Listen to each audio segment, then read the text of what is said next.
Something is happening. I live out in the middle of nowhere. I moved here 2 months ago and my parents are coming to visit me. When I searched my house on Google to give them directions, I noticed a small box behind my house which seems to be a trailer of some sort. I own a lot of land out here, it's my property. I own about 3 square miles. Now, I went out a few minutes ago and the trailer is a 3 to 4 minute walk into the woods. There is a light on in the trailer but there is no road or anything that connects it. It's pretty deep in the woods. The road I live on goes far out and I'm the last house on this street. I'm thinking about going to investigate. Should I? Here is a layout of my property.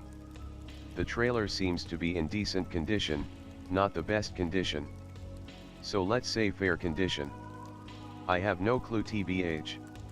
I know a friend of mine had a whole city of homeless people living in the woods on his property a mile from civilization in tents. I wouldn't doubt if there is a homeless camp somewhere in my property too. Anyways, I'm gonna go check. It takes 3 to 4 minutes to get there, so I'll be back in like 15. Alright guys, sorry to break the bad news. It turns out somebody is in fact living there and has been living off the land for around a year now. When I walked up to the house I saw a shadow looking out the window, so at that point I really had no choice but to go up and knock. So I did, and it was a man in his late 40s early 50s. He admitted he was stealing power from me, however other than that he has been living off the land and even has a garden and hunts for food. I'm probably not gonna evict him or anything. Could care less as long as the guy is friendly. I told him to come over tomorrow and we can talk. I was gonna take some pictures but it was dark and he would know I was taking pictures because of the flash. I didn't want to anger him or anything, so I guess I'm gonna talk with him in the morning. I will most likely let him stay. Sorry for the boring ending. Nobody died tonight. Well fuck, now I heard a gunshot. I didn't shoot off a gun and it sounded like it was from a distance. He wasn't shooting at me. Somebody is knocking at my door. I see 2 shadows, not one. The guy is not alone. I'm not answering the door, I'm staying in my house. Fuck, they just broke my window. Now I'm just shooting the general area of where they are. They have not fired back at me except for the gunshot I heard earlier. I have now called the police and they are on the way. They should be here in 15 to 20 minutes. I shot one and killed one, the other is retreated. The police are on the way but one of them is on the porch with a gunshot wound to the chest. I'm going to take a picture real fast for you guys. I'm kinda scared to go out and get a picture though, so I hope a picture through the window is okay. Guys, my house is on fucking fire. The other guy lit it on fire. I'm now in my car going down the road. Picture of the fire. I'm sorry, a timestamp is kinda dark, I have a shitty phone. The police are on the scene along with a few fire trucks. They got here pretty fast, much faster than they said. Guys, I'm being detained and I have been asked to get out of my car. Sorry, I'm being arrested it seems. Might just be a temporary thing but the cop isn't taking no for an answer, sorry. Watch the news in morning for this. Be driving home from a work trip with my co-worker Mark. Be late night, around 11:30 p.m. The road is leading through a forest, no other cars in sight, cloudy sky too, so pitch fucking black. Mark, hey Anon, I need to take a piss. K. Stop the car. He gets out, walks about 20 meters into the forest. I'm not sure how far since I can't see shit from the car. Hear him trip on some stick or some shit and curse. Laugh at his shy bladder. Next time just take a piss next to the car, you retard. Didn't really said it out loud though. Mark finishes pissing, walks out of the forest and gets back in the car. Continue driving for 10 minutes. Mark just silently stares out of the window. Suddenly my cell phone rings. Pull out my cell phone and look the display to see the name of the caller. It's Mark. Cold sweat immediately floods my entire body. Every muscle clenched. Start shitting myself. Oh god, the thing who got back into the car with me isn't Mark. put the phone to my ear and accept the call to not look suspicious. For a second consider just jumping out of the fucking car. Remember, I have a switchblade in my pocket. Fuck, should I go for it? Hear voice from the phone. It's Mark, SGF, that retard left his phone at home and so she was calling me to make sure the work trip went okay. Close off the stream of soft stool pouring down my underpants.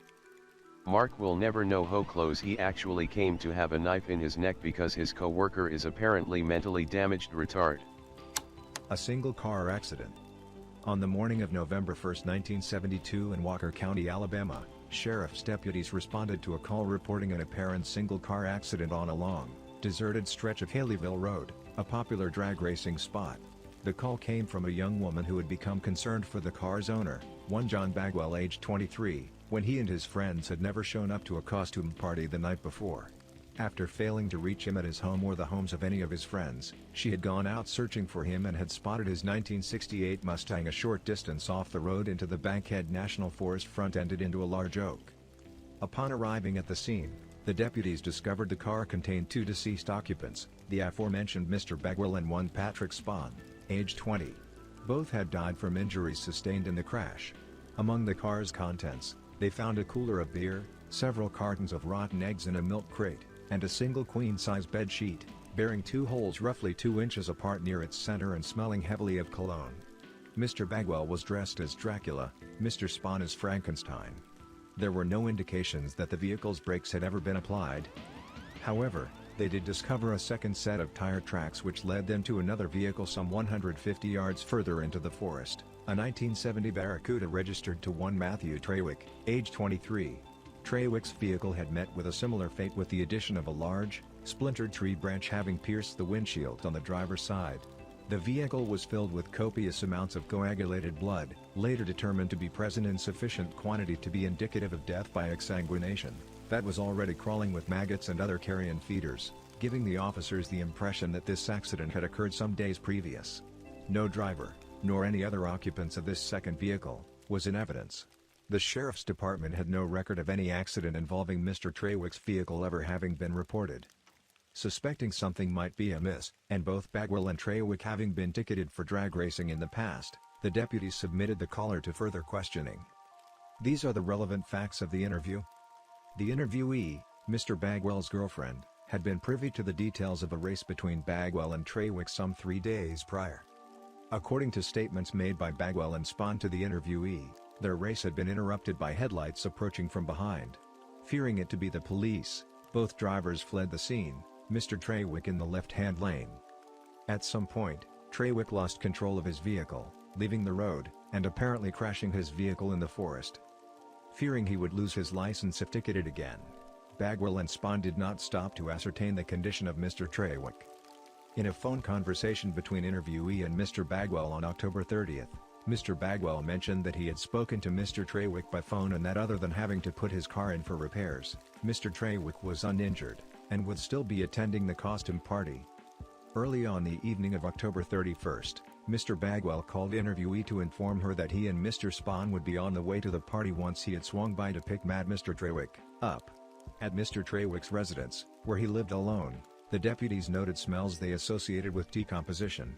In the bathroom, they discovered additional blood and tissue in the bathtub and empty containers of cologne and deodorant littering the floor. The body of Matthew Trawick was never found. Wife asks me to go camping. Hate the idea. She is excited though. Sure, why not? We drive to a secluded bit of land her grandparents own.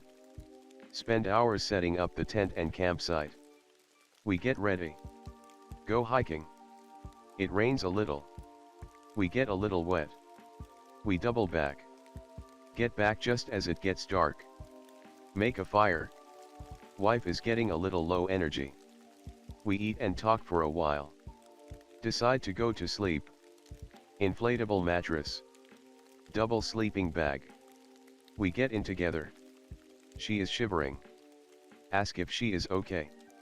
I'm fine. She keeps shivering. I don't feel good. You said you were fine. I don't want to ruin our trip. Oh boy, Jataga home. Feel her face. She's pretty hot. Well, it won't be any fun if you don't feel well. I think you may have a fever. I guess.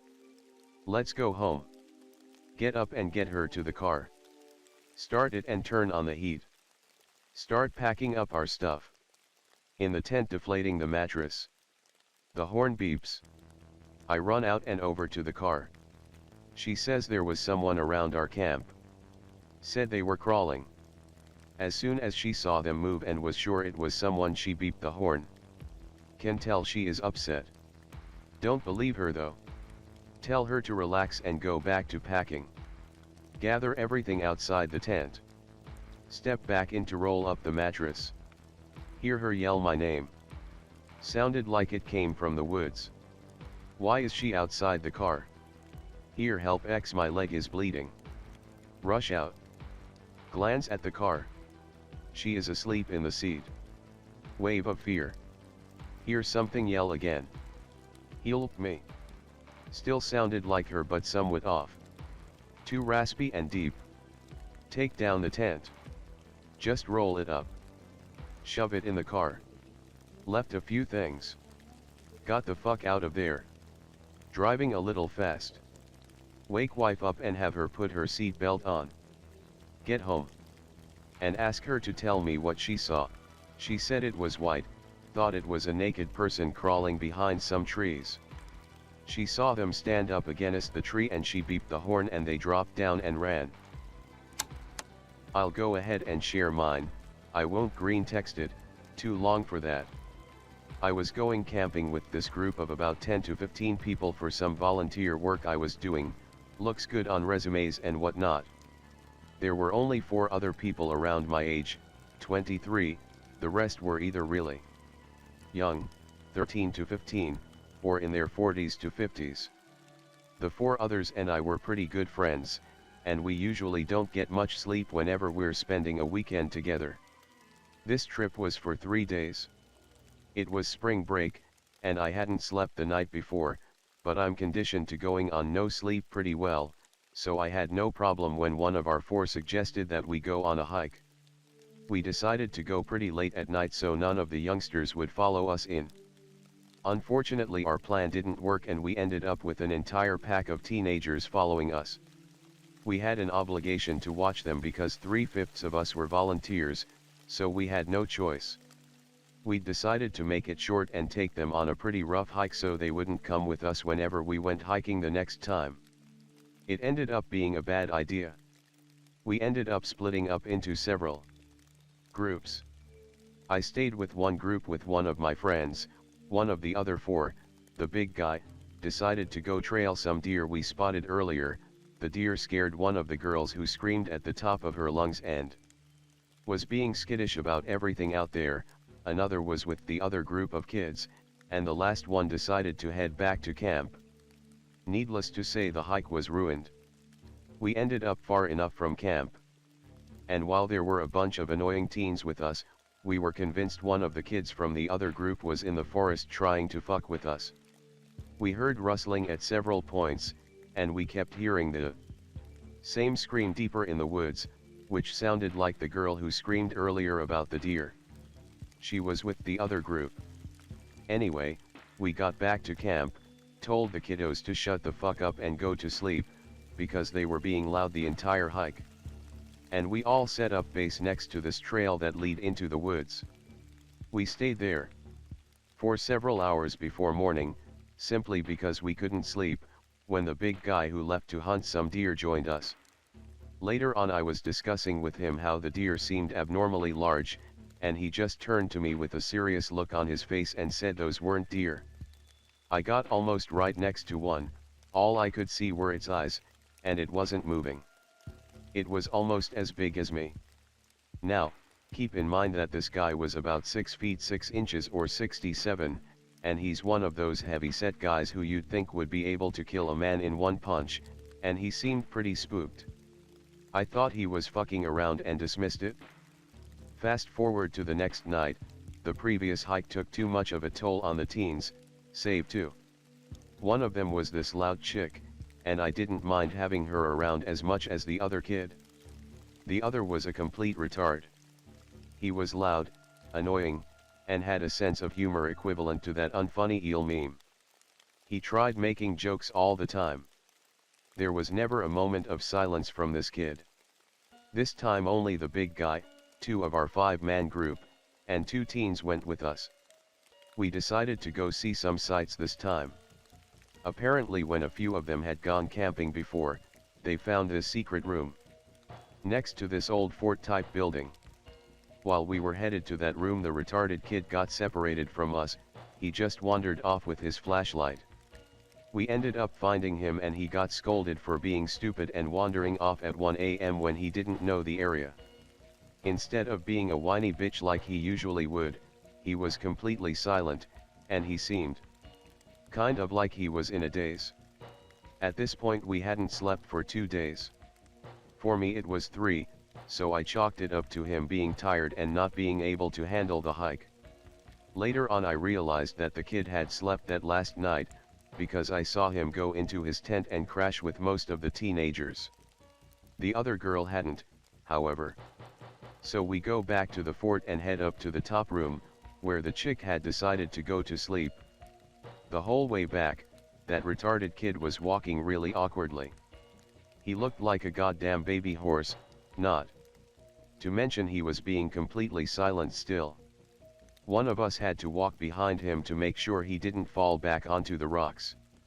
Anyway, when we got to that top room and the chick fell asleep, that kid laid down and fell asleep immediately after.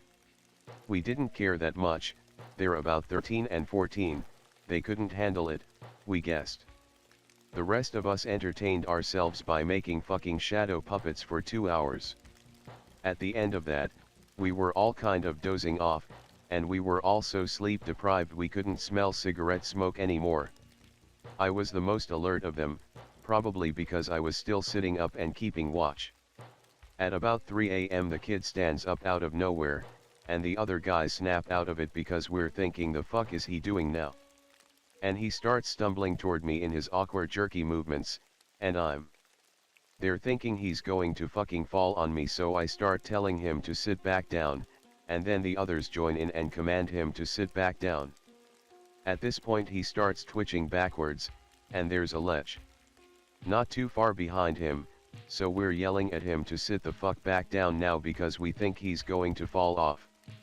The big guy is about to stand up and so am I, so this kid doesn't die. Then the kid starts sounding like he's trying to talk, and I have no idea what he's trying to say. His voice doesn't sound normal at all, and he collapses back down and goes back to sleep. We brush it off because we're tired and we decide it's time to go back to camp. So we wake up the chick, and say it's time to go. As we try to wake the kid up he won't budge.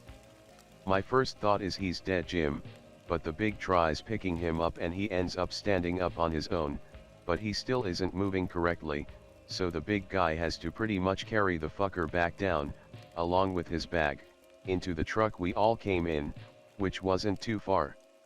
The rest of us get our stuff in and get in, and the kid tries getting into the same side as me and he twitches backward before he gets in. It was at this point I noticed that he's kind of bruised up.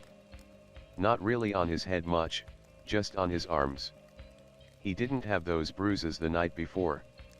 He's still being quiet and shit, so I check his forehead to make sure he's not dying or anything and he doesn't have a fever, plus I know he didn't do any drugs because the program we were volunteering for is 1CF, those churchy drug reprograms, so I have no idea what the fuck is wrong with him. When we get back to camp he gets out, leaves his bag and his flashlight, which was weird because he was being pissy about anyone touching either of them when we began our hike. He goes off toward the edge of the campsite, and his tent wasn't over there, but we don't care at this point because we think he's probably just taking a piss or something, and when we're at the site, he's not our responsibility anymore. Everyone else goes to sleep immediately but me and the big guy stay awake for a bit and discuss what happened with the retarded kid. The big guy's in /x/file 2, and we'd both read about Goatman a few times, so we brought that up. As we were discussing it and analyzing the situation it just got more and more eerie. and at one point he mentioned that while the kid was standing up all the crickets and shit just went quiet in the background, which ID barely noticed at the time. We decided to keep watch, because we hadn't seen any sign of that kid yet. About 30 minutes into our watch he decided that he needs his phone to keep track of the time and I needed to take a piss, so we left our watch. He took my flashlight because it's brighter than his, and I took the kid's flashlight because I wasn't going far. Before we left, he set his flashlight down on the bed of our friend's truck. As I'm headed back I see a few flashes from what I thought was my flashlight, and it was just some flickering like someone was turning it on and off. It was him signaling me to where he was, so we sat back down and resumed our watch. Barely even a few minutes later he realized that his flashlight was gone. We searched for it and turned up with nothing. I just told him to use my flashlight, but we were both pretty alert at this point. About 10 minutes later his dog, which he'd left at the campsite while we were hiking, lifts up his head and starts growling at the woods.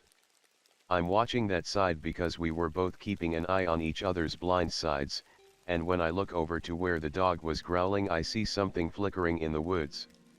These woods are about 40 to 60 feet from our current location, so I let him know. Now we're both just watching this flickering in the woods and we realize that it looks like his flashlight, and it's flashing on and off like it was signaling.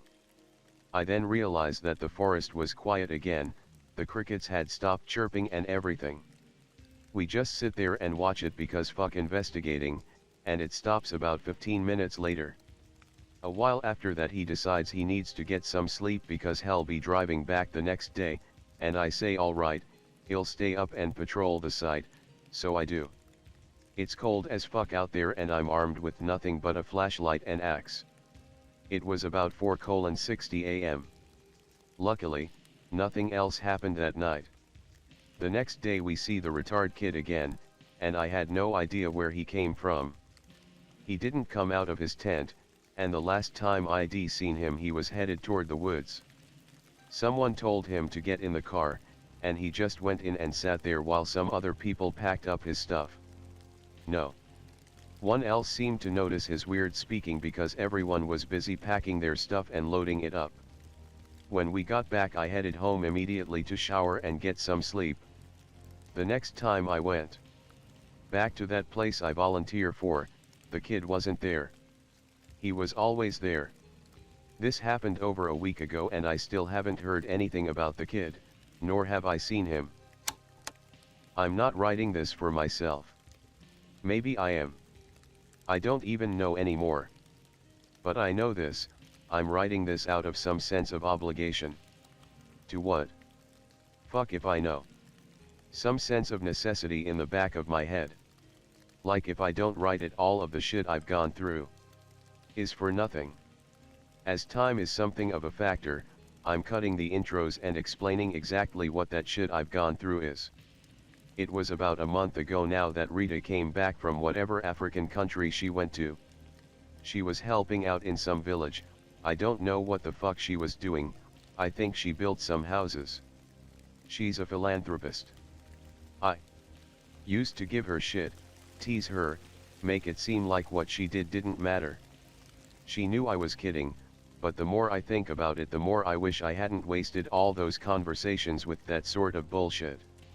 There's no time for going about my regrets now. This is about events.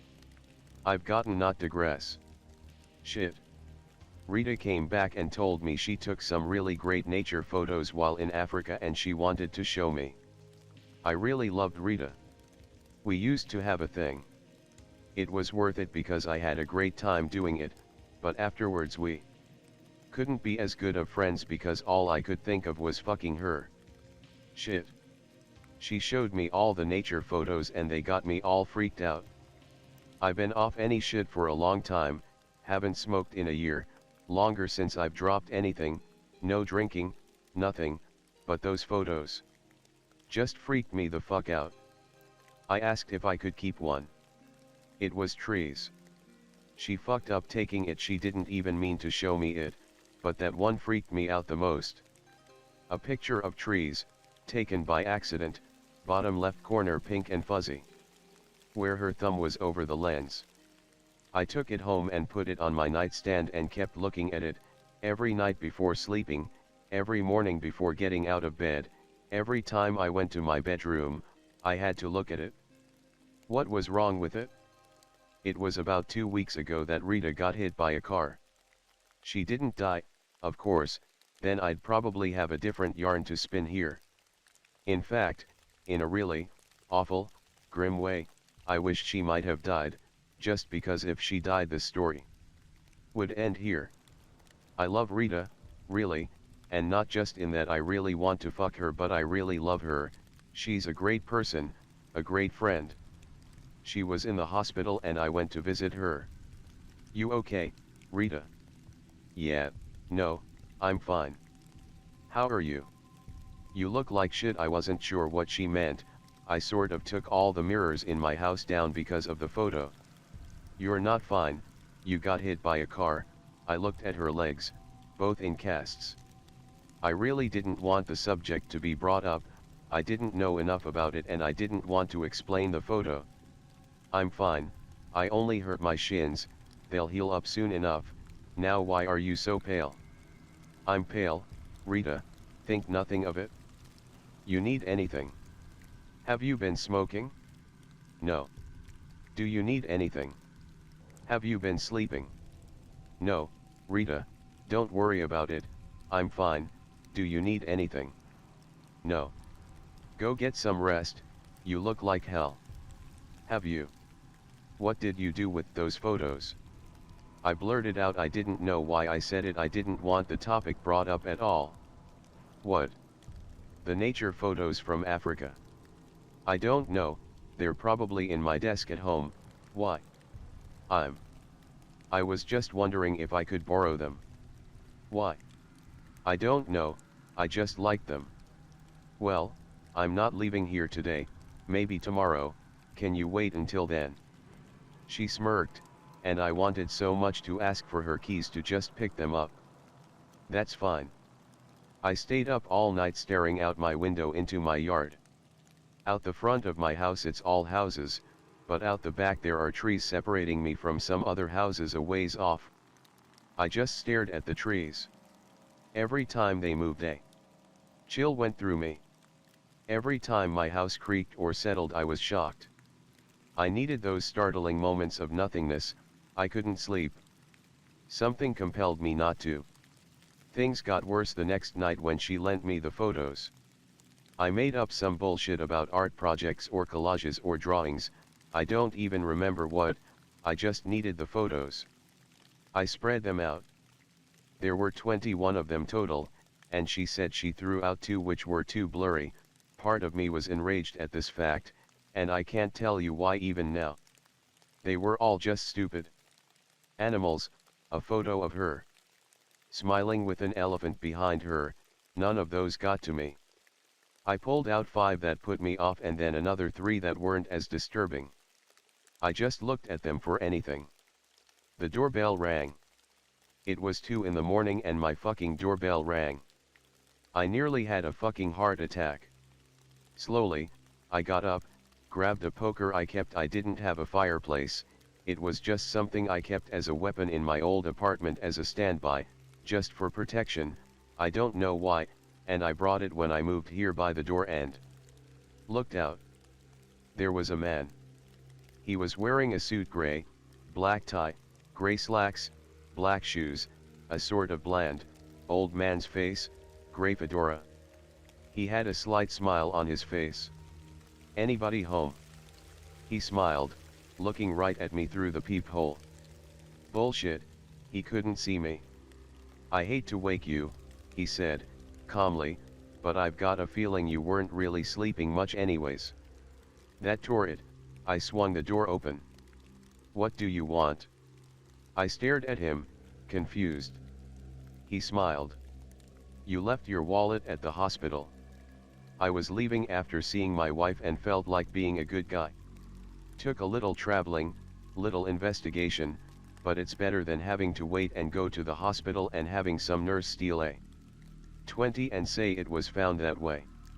I know, Rita, just to explain. She mustn't have liked my late night pestering all too much, but I had to give her a ring. I didn't want to keep the wallet at my place overnight. Felt like stealing. Got your phone number from her, but I was up, and from the way you looked the other day I thought you'd be up. When did you see me? Well, just the other day you came in to see Rita. My wife was in the same room, I was with her. I've been with her in the hospital every day for about a month and a half now, been speaking with the other people that come in and out. Really hit it off with your friend. Hell of a woman, he smiled at that bit. Bullshit. It had to be. I didn't remember anybody else in that room, and I sure as shit didn't believe that Rita was in the same room as some old lady. She was in ER, wasn't she? You don't stay there for a month. This had to be a lie. Thanks, I took the wallet, he'd been holding for a while now. Now, about those photos, he let out a big, interested smile, like a kid getting ready to play a game. My heart froze. What do you mean? I stared at him, eyes wide. Well, you were talking about those nature photos, and while I love photos from far away as much as the next guy, I think you're looking for something else. What do? Something bigger. I think you should get back to your wife, I whispered, terrified. What's the matter? Chicken. He smirked, saying it in some old man way that really was pretty endearing. I loosened up.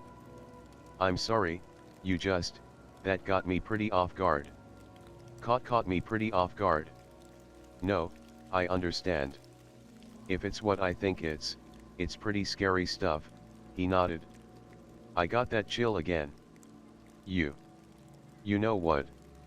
Not quite, I just know the feeling. I woke up. I was on the floor. I looked around me. It was that abrupt. I was talking to him and then I woke up. I felt my back pocket. My wallet was in it. I looked at the door. I didn't have a peephole. There were windows. This was my house, not my old apartment.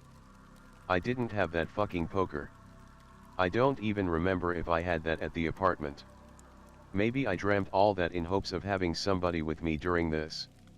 Maybe I wanted somebody that understood. I got up. I looked at my photos.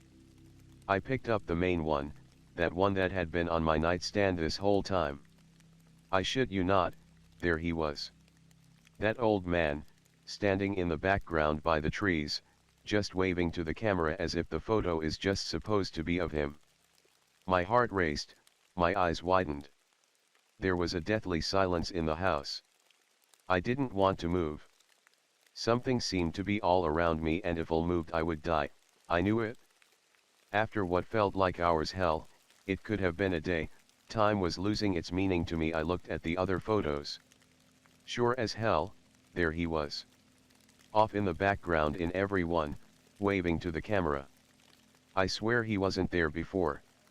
It's impossible that I just missed that he's right fucking there.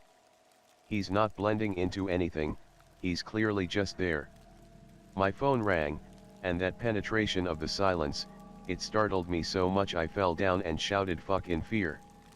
I stared at the ringing phone, petrified, and waited for it to go to machine, but after the second ring, whoever it was hung up.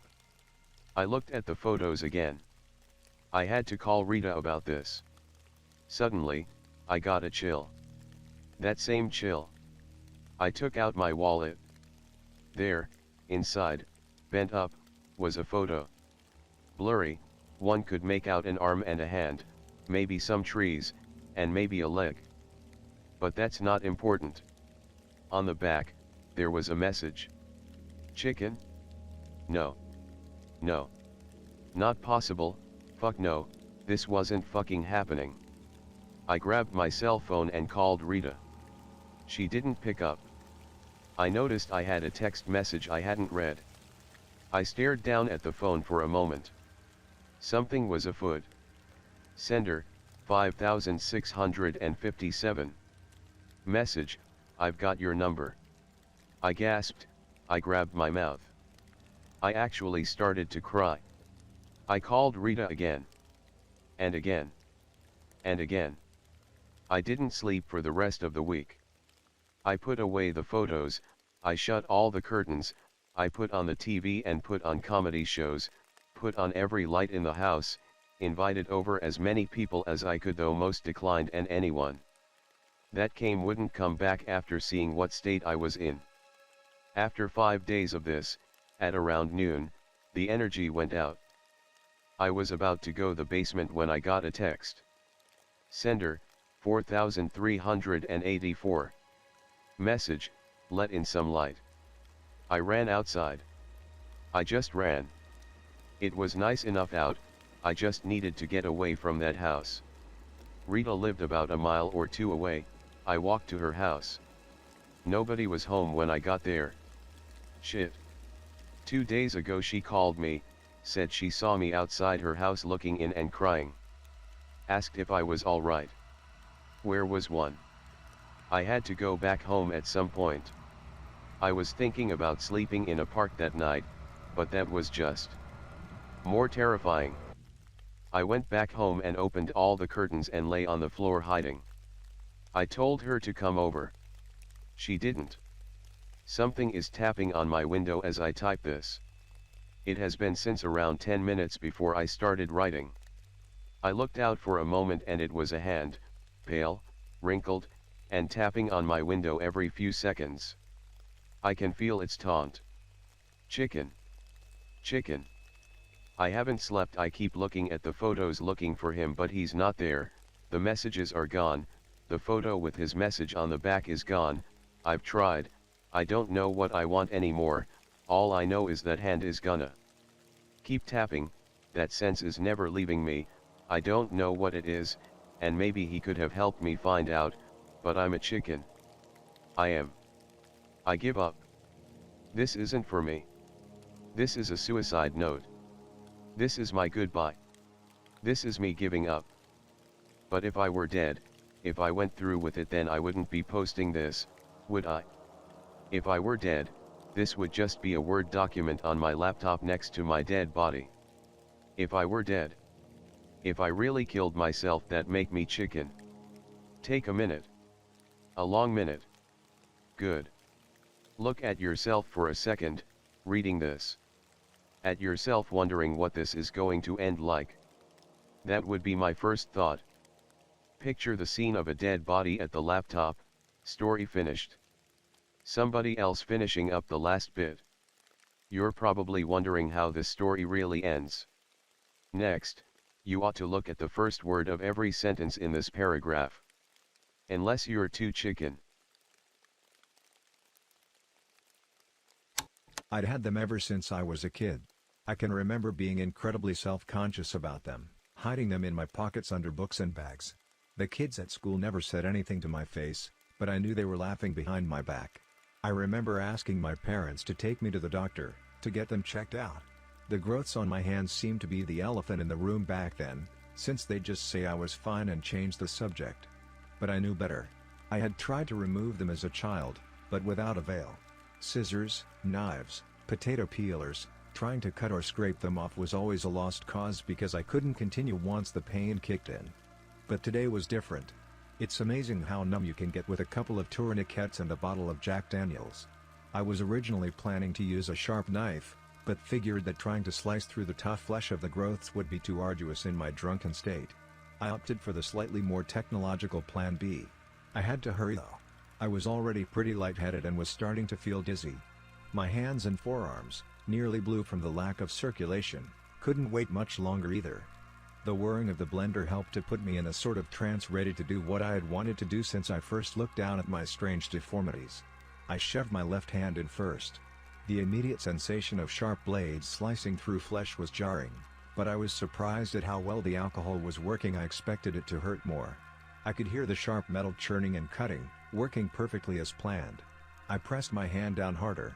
All those bad memories, all of the embarrassment, all of those horrible things were now nothing more than a thick red pulp.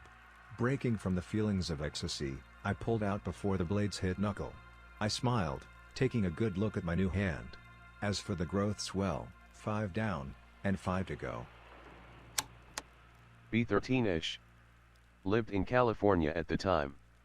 San Bernardino County. Lived in La Verne, right at the base of the mountains. Found a hiking trail with my dad. Hiked up the mountain for about an hour.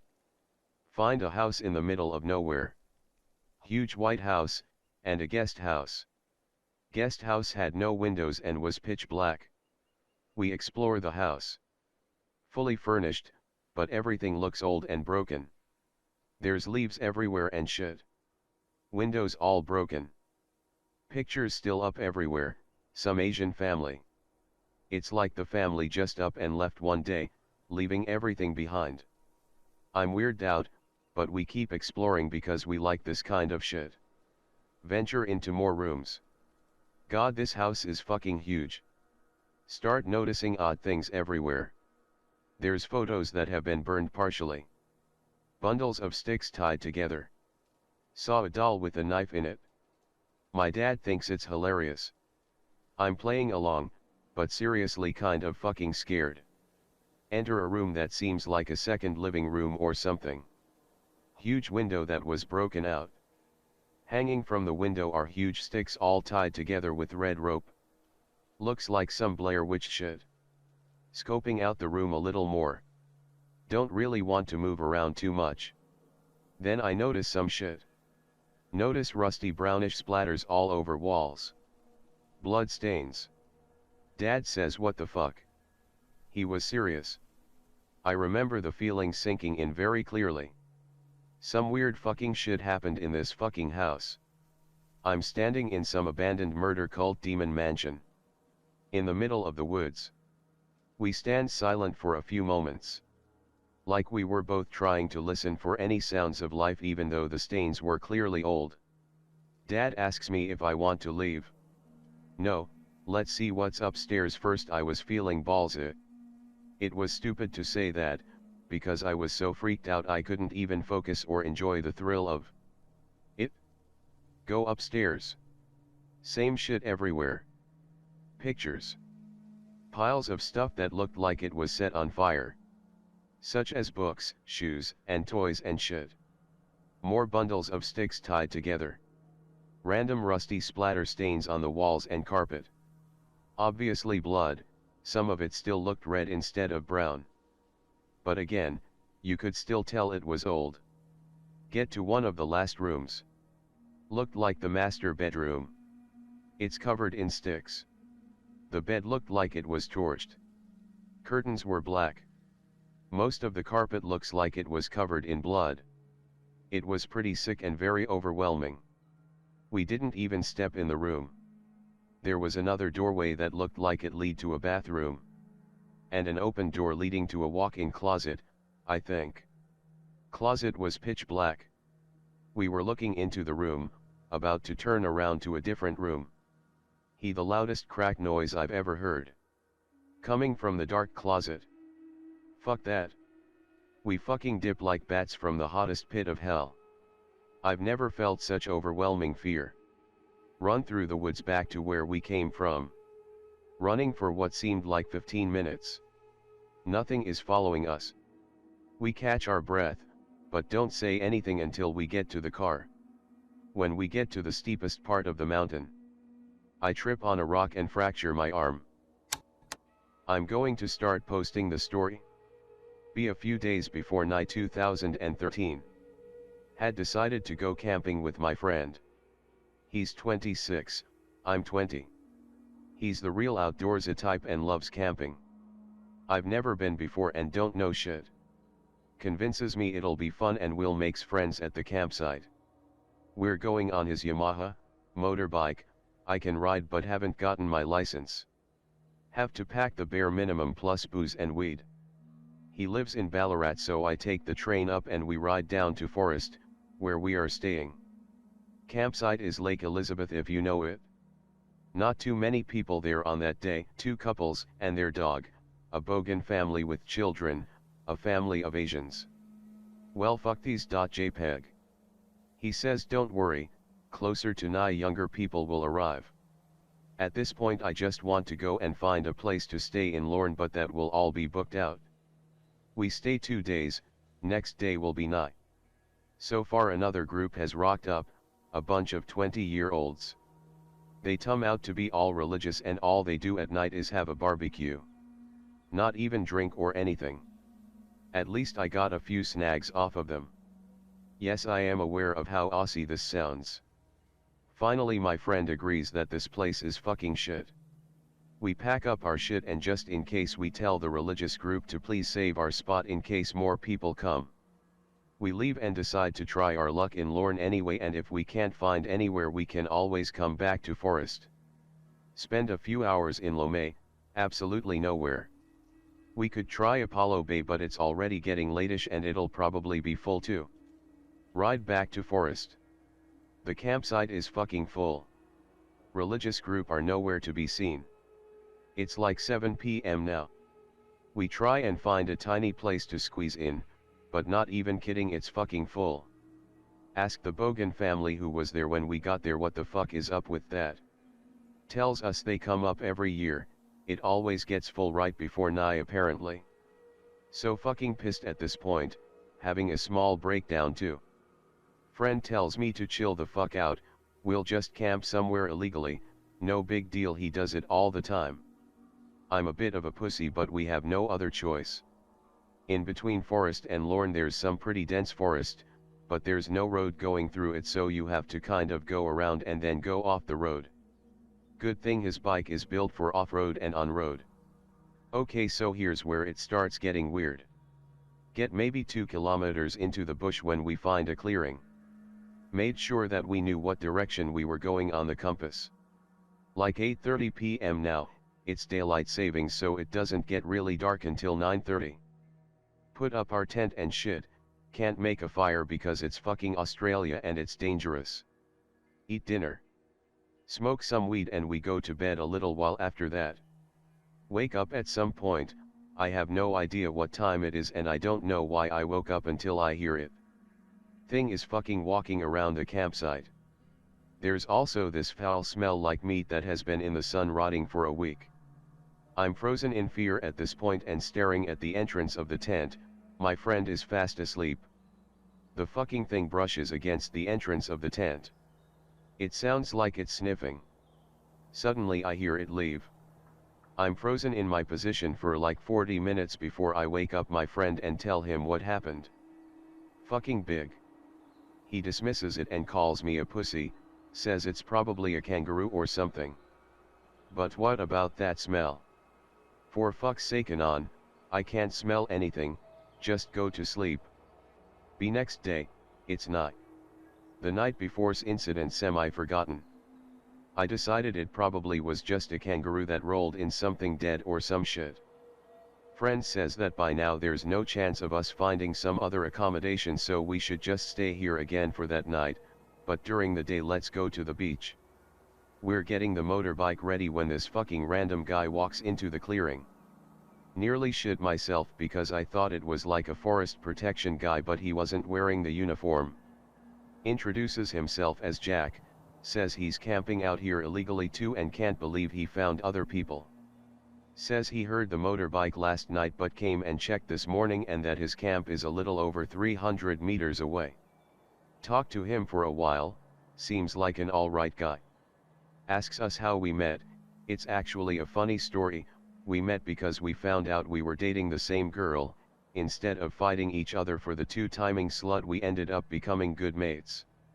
He laughs, we tell him we're going to the beach for the day and coming back, but we probably won't find the same spot so I guess this is goodbye. I wouldn't be so sure of that, humans have an excellent sense of direction when they need it. Something about that statement just creeped me the fuck out, like how he said humans and not our. We go to the beach for the day and meet some chicks, but that's not really relevant for this story. We're coming back around 4 p.m. and we go off the road once again. Make it a little way in and find a clearing. Friend says this is the exact same clearing we were at before but it definitely wasn't. Other clearing had a tree stump on the side and this one doesn't. Friend says there wasn't a tree stump at the other one. Suddenly Jack fucking appears again. He tells us that this isn't the same clearing but it's nearby, and his camp is pretty close to us now, and that's how he knew where we are. Friend is talking to Jack about camping shit. I tell them I need to go to the toilet.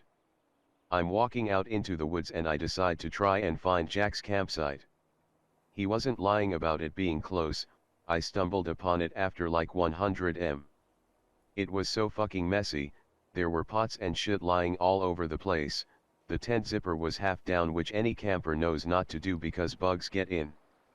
Notice there's no car or anything, draw the conclusion he must hike or something. Suddenly notice that fucking smell, same smell I noticed the night before. Start getting this like instinctual fear and I start backing away to go back the way I came. Hear this deafening screech come from somewhere in the distance ahead of me. Like no other animal or human sound I've ever heard. Hear it again and it's closer. I'm so fucking scared and I sprint towards camp. Hear voice somewhere to the right of me. Hey kid, hold up, I heard it too. Jack's voice. I don't stop or look, I just keep running. Burst into clearing and see my friend. I'm really upset, so he knows I'm not making shit up and he listens to my story. Tells me that Jack told him he was leaving and that he had gone back to his campsite 10 minutes ago. I say that's impossible because I saw the campsite and it was all messy and Jack wasn't there, and I heard him in the woods. Friend says Jack was probably in the middle of packing up and went for a piss when I was at his camp, and that I definitely imagined his voice in the woods, and the screech was just some animal in distress. Look Anon, why don't we go check his campsite together? I don't want to, but after some convincing I lead the way. Get to Jack's clearing and everything is gone. Friend smirks at me and says he has to go piss and to wait here because he doesn't know the way back. He disappears into the bushes. This is normal for him, he hates pissing in front of other people. Suddenly see this flash of white I hadn't noticed before. I look up, it's a ripped t-shirt hanging from a tree branch. It has blood on it. I start freaking out again and yell for my friend. Hear that fucking screech again. I sprint, somehow end up going a different direction to the campsite, so I stop after about 200 m, otherwise I'll get too lost. I'm panting and I'm sitting there for about 5 minutes before I hear this weird kinda high-pitched sound. Becomes clearer, I realize it's my friend's voice calling my name. Detrelief.png. I call out to him and we find each other through the sound of our voices. Did you hear that fucking screech? It's the same one I heard at Jack's camp. Yeah, I did. Anon, weird right? Do you know where our camp is from here? I know the general direction and we end up back at the camp. I tell him about the white shirt, he agrees that it's creepy. Well, at least Jack is gone now, we can spend tonight here. Get that instinctual feeling again like I had at Jack's camp. Nah man, we should get out of here, this place is creeping me out. Friend suddenly gets really angry. What the hell Anon, I can't believe you're going to back out of something just because you think it's a bad situation. Remember when we first met and that girl was playing with both us, but instead of fighting each other we turned that bad situation around and became friends. I think this is a really weird thing to say, like it didn't really fit into the context of what was going on, you know? Nah, I really think we should leave, we hardly have any food or water left as well. Why don't we just go back to Ballarat and hang with Jesse and them? Finally he fucking agrees. Before we go, can you just come with me into the woods for a sec? I need to pee, but that fucking screech scared the shit out of me. I kind of follow him a few steps until my brain clicks. Start smelling a whiff of that foul scent again and I remember that my friend is the kind of guy who needs privacy when he pisses, even if he's scared. Nah dude, just fucking hold it in, I don't want to go anywhere but out of these woods. He reluctantly agrees and we pack up the tent, mostly me doing the work, he's just sitting and watching me, which is weird because it's his shit and he's really protective over his camping gear. One, pack the saddlebag for the bike and wait for him to get on. Gives me this weird look. Can't you ride this time? I'm feeling really weird now, tell him he knows I can ride but I don't have my license. I'm really tired, can you just ride today? We'll be fine. L agree, I just want to get the fuck out of there. He gets on behind me and puts his hands tightly around my waist, which he knows you don't need to do because we have a backplate. I check the compass and after a while we get onto the road, and after an hour I pull over because we'll be getting on the highway soon. Tell him we need to switch just in case I get pulled over. He gets on but asks where we're going. I can't believe this shit, tell him we're going back to his house. Ended up having to direct him back. I knew now that something seriously weird was going down with him, and he also knew that I knew this because what person forgets where they live?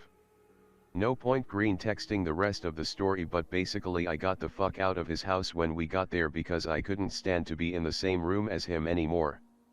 On the trip things like clicked together in my brain, like how he only knew things after I said them and how he only knew about how we met because we had told Jack, and Jack definitely was involved in this somehow. And also he's been really fucking different since that camping trip. Like he has this dog which he's had for 12 years, he loves that fucking dog, man. Like it's his best friend, and when we got to his house he didn't even greet it or pat it, and that is seriously not right for him. Pictures are of actual place, story, IES, to accompany. B14. Hang out with Bud, call him Josh. Josh is athletic type. I am couch potato. We always walk all over the place when I go over to his house. He tells me about this trail he hikes, and even he can't do it without losing his breath. Yeah right. JPEG.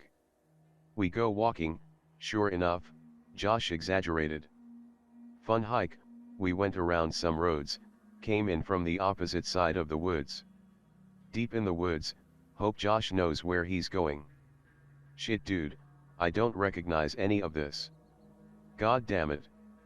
We press on, there's roads on all sides of this, we'll eventually come to another. The dense trees let up, no more green. Odd clearing of small trees and tall, dead grass. Something in the middle, we go to check it out. We get there and there's this little trailer abandoned there, like a moving trailer you would attach to the back of your pickup, but with no markings on the side. Inside isn't all that spoopy, we play around in it, broken random shit all inside. Other stuff around, but I don't find that out till later. We get out, walk around to other side. Hazard sign, multi-purpose, the kind that flips between several hazards like a book. Set to radioactive. Realization sets in, look around. Green stops in a perfect fucking circle around this place. Freak and run for it. Get to dense forest and push through it, cuts and scrapes everywhere. We finally make it back to the road. We give up for the day and head back. Neither of us got sick, but neither of us got tired even during all that hiking or running. Could be adrenaline, but it was still weird. More with pictures to come. Years pass, forget about the place. Meet/X/Fag, call him Sky. Sky is best bro, like really fucking cool. We're chilling at his place. He invites a ton of his other friends from other schools, 5 friends and his little brother. Be 17 at the time, so about 3 years later. Sky lives near Josh. Decide he'd want to see this place. Bring shitty Samsung camera to photograph the location. Take the secondary route in, the way Josh and I came out. We get closer and more comfortable, Sky's buds steal the hazard sign, we start walking around. We get comfortable because large group, packing knives, and a giant black guy with a stick. We start looking around a little more. Looks like an abandoned worksite, only one problem, no clear project. Just shit strewn about. We what hard. Hey guys, what the fuck happened here? One of Sky's friends calls. We come over to him and he's looking at pick related tire tracks near there, like skid marks. Someone was in a hurry. We laugh about it a little and then go back to fucking around. Clearing, wind is kinda heavy, a little loud. We all gather back together to chill, we're talking. Wind dies. Fucking nothing. Not a sound. We hear shit moving in the tall dead grass. 8 of us, teenage dudes, most of us with knives. We nope like little bitches and break for it the way we came. Noises persist and get louder, seemingly closer. What the fuck? Run harder, big black guy carrying Sky's little brother, still not quite pubertized, not even as good of a runner as I am. We hit the dense forest like a wall, cuts and scrapes like never before. We push through it. Noises lost somewhere in the woods, they just disappeared, but we were running too hard to notice that shit.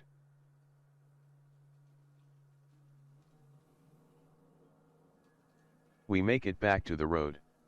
All accounted for, thank God. We are tired, all cut up and sore. We laugh it off, but most of us stayed up all night, kind of uneasily quiet. B19 now. Still haven't gone back. Can now OC in a woods, considering going back, now that I can protect myself, to see more about what's going on. If I do go, I'll take a full party of at least 4 guys and number 13-year-old little brothers to slow us down.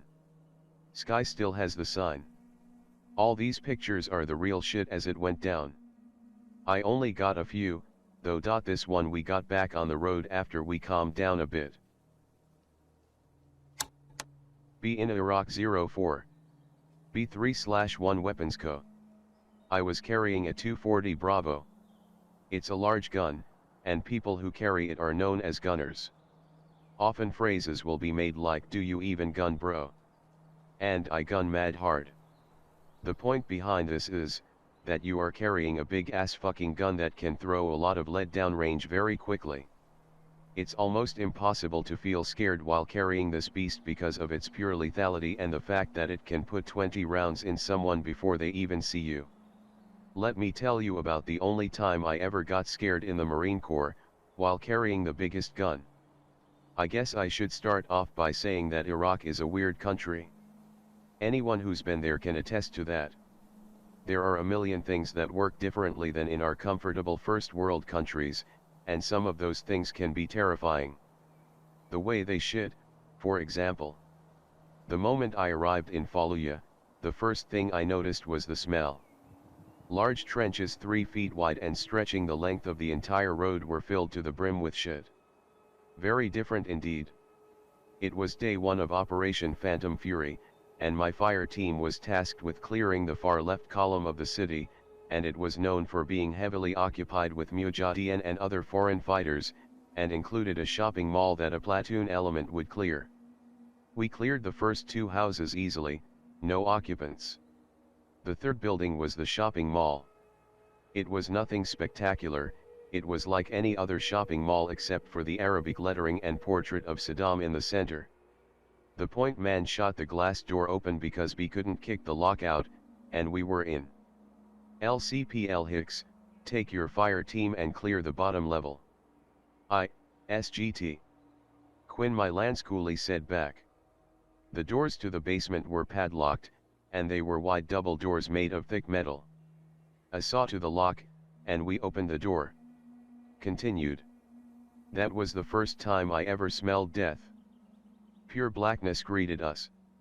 Torches on S.T.A.L.K.E.R says as we switch on our flashlights. Anon, keep that gun up and finger on the trigger. I don't give a shit about trigger discipline right now. Senior Lance, I said.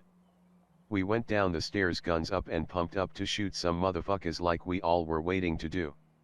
About 15 steps later we hit the bottom floor, and I immediately hear the sound of running footsteps to my left. Left side. I scream as everyone levels their weapons into the now illuminated basement. Nothing. Literally nothing. The footsteps stopped and we maneuvered our way left. The power had been knocked out days beforehand, but our flashlights did a decent job of illuminating the area.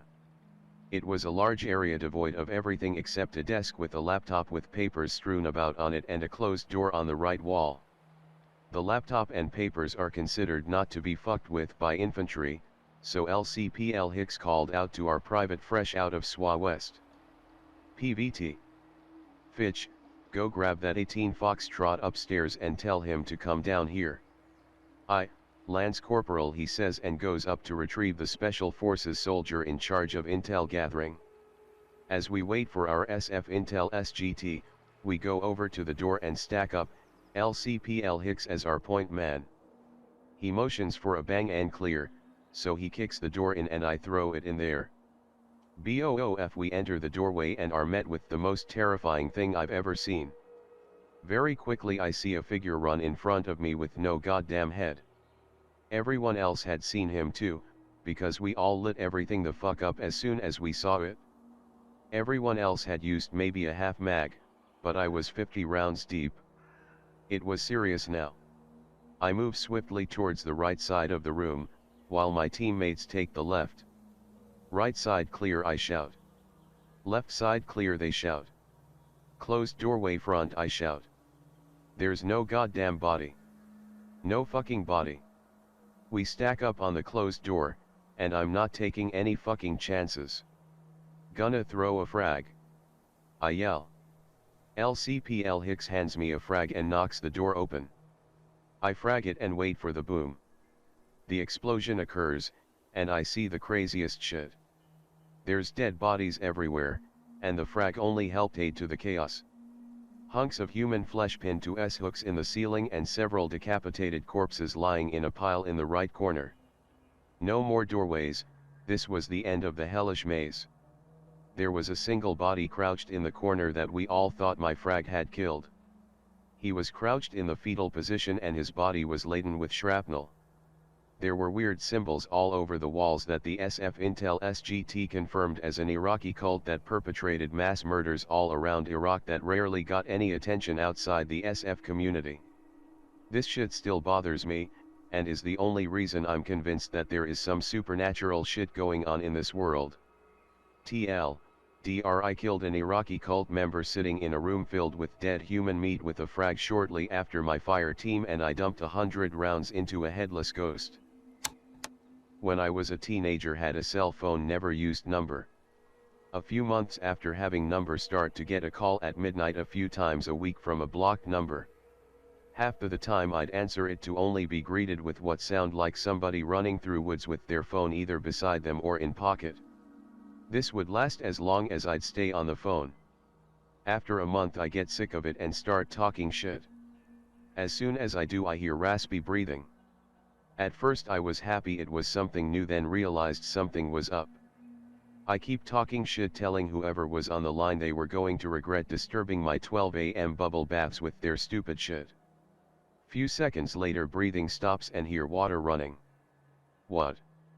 Start to think whoever this wants me to be afraid. Fuck that, I ain't scared of nobody. Water sounds stop and begin to hear a strange sound, can't place it. Sound gets louder. Problem is I'm not only hearing it from the phone now but from the back part of the house. Realize it's the back door being fucked with. Get the idea to start laughing on the phone while I grab my dad's 12 gauge. Sounds stop, they start laughing. Wasn't quite so bothered until they started laughing, then I felt doom and wanted to panic. Decide fuck it, not going to be a pussy, go upstairs and open the studio's window, that's the only way on the roof. Get up there quietly and walk towards the backyard. See a tall guy in all black standing in the middle of the backyard with cell phone to his ear laughing. Shortly contemplate shooting him, he hangs up, looks and does nothing but stare. Tell him to fuck off before I kill his silly ass. He points up and yells out, run. He turns around and bolts for the woods behind my house. I stand confused and a few moments later see two more people in all black run into the woods. That terrified me. Told my dad, who was out of town. He flew back that night and set up booby traps everywhere. Calls stop, nothing has happened since. Alright, liquored up enough. Here we fucking go. Greater than 1991. Was about 10 years old. Poor as dirt and lived out on a farm. By poor as dirt I mean we literally had nothing. No TV, no cameras, and besides a radio, nothing. We lived in a really rural area in the northernmost part of Wisco. No neighbors for more than a few miles. At home alone because my mom and dad needed to go into town to get some supplies. Listening to some shit I can't remember when someone bangs on the door. Strange, since we normally don't get people out here. Go to the door. There's a fucking crack in the door. Motherfucker hit it so hard there was a crack in it. Peeked through the crack to ask him what was going on. He was naked and covered in blood. Pick related. Ask him what the fuck he was doing on our doorstep. I got in a car accident. Can you let me in to call someone to pick me up? The dude's tone was flat, kinda like how a computer sounds when it speaks. Tell him to get the fuck out before I go all mafia on his ass. He smiles and says that I won't regret it if I let him in. Get freaked the fuck out and run upstairs to get my dad's shotgun. Was a small kid back then, so it was heavy to hold and almost knocked me flat when I first shot it. Motherfucker was reaching through the crack to try and get in. Shoot his ass. I knew I hit him, because he pulled the fuck back and started running. Looked out of the crack and got ready to shoot him again when I see him running into the woods. On 4 fucking legs. Not how a person walks/crawls on 4 legs, this dude was like a fucking bear or something by how he ran. Too scared to shoot him again. Parents come home to me crying in the corner with the gun next to me. Dad freaks the fuck out when I tell him what happened. He said he can have some of the ice cream he got for me while he went out and tried to look for the dude. Came back the next day and immediately called my uncle who lived in Milwaukee to come and pick me up. The night before my uncle picked me up, I was doing my chores and checking on the cows. The same dude was in the barn, eating one of the stillborn calves. Nope. Go back to the house and tell my dad that some guy was helping himself to a burger in our barn. Goes out there with the gun and threatens to skin the dude if he comes back. The guy just laughs and walks off into the woods. Never came back. I've had some bad ones. Wake up in the middle of the night.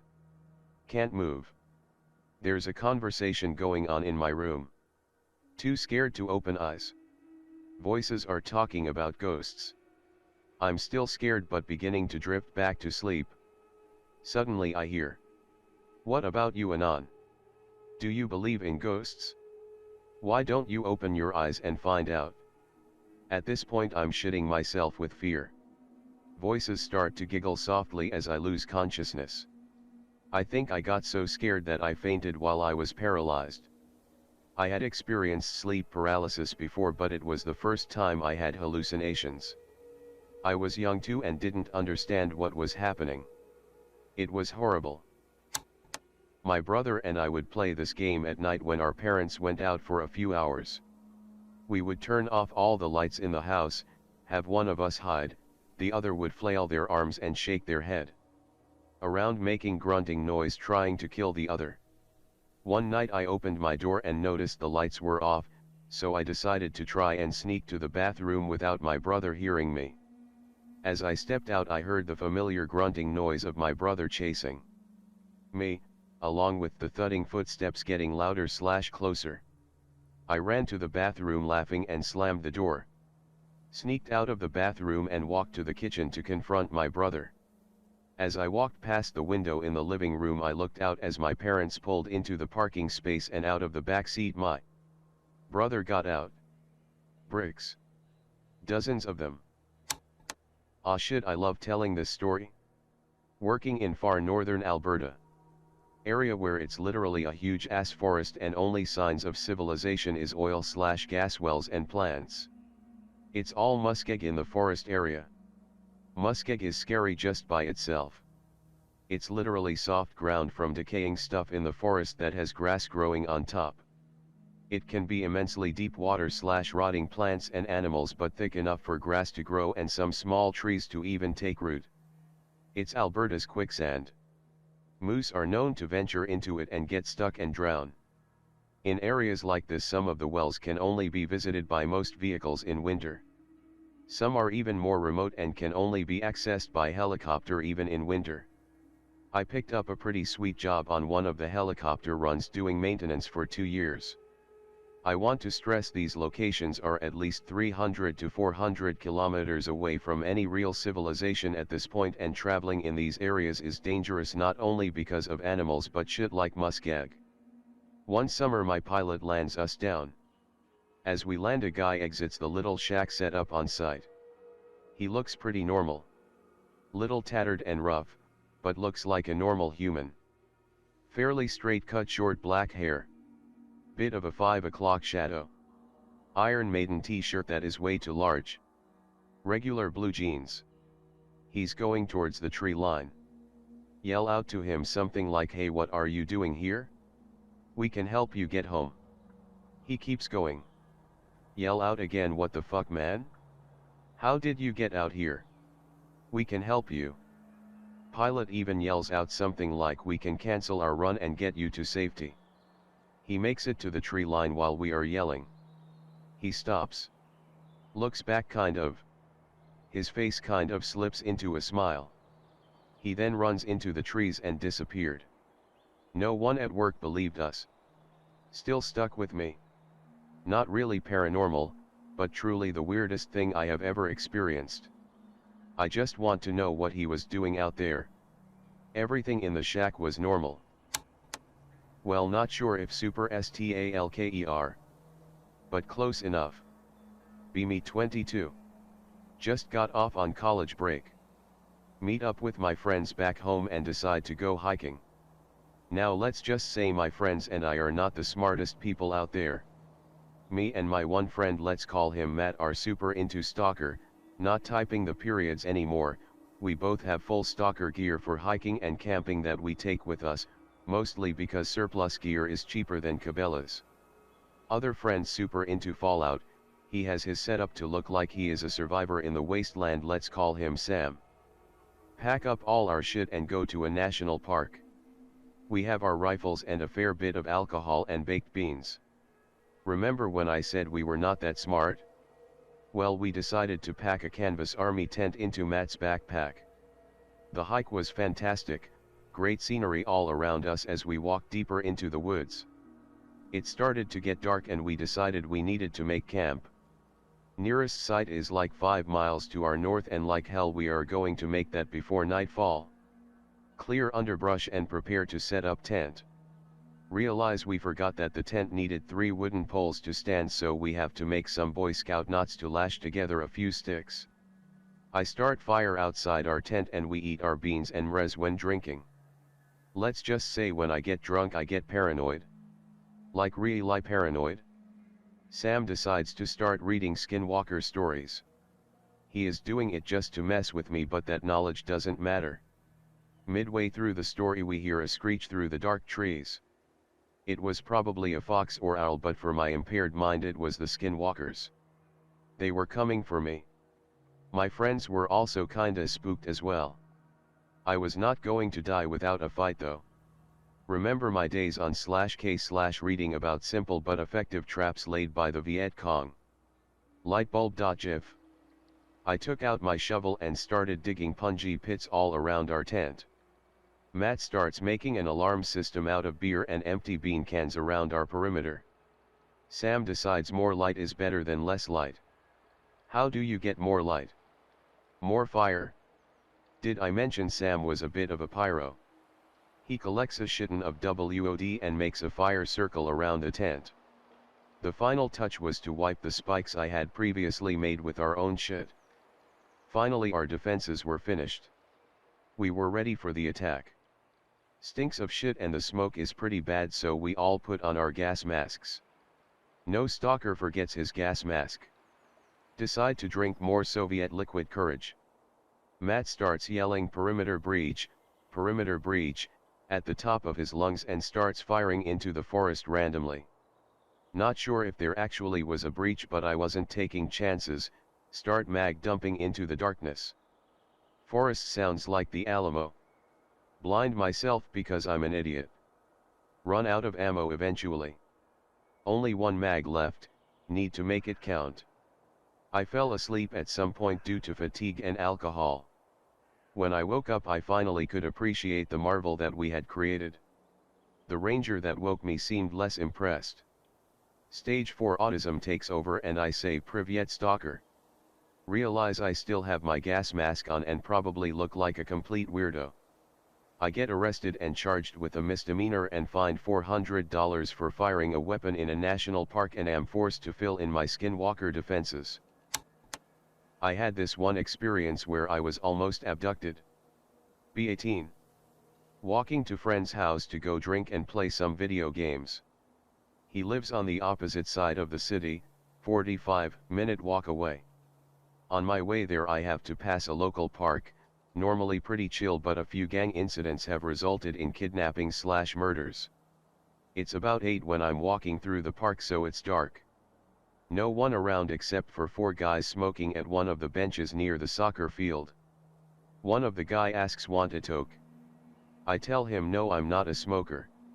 I keep walking towards friend's house. I'm almost there. He lives 2 blocks from the underpass I was about to cross. A van comes up behind and slows down near me. Same guys from the park. The same guy says maybe you like a drink instead while drinking a beer. Tell him no and keep walking. They are driving slow enough to match my walking speed. I yell, what the fuck do you want? The guy instantly changes from looking like he's high/drunk to being angry.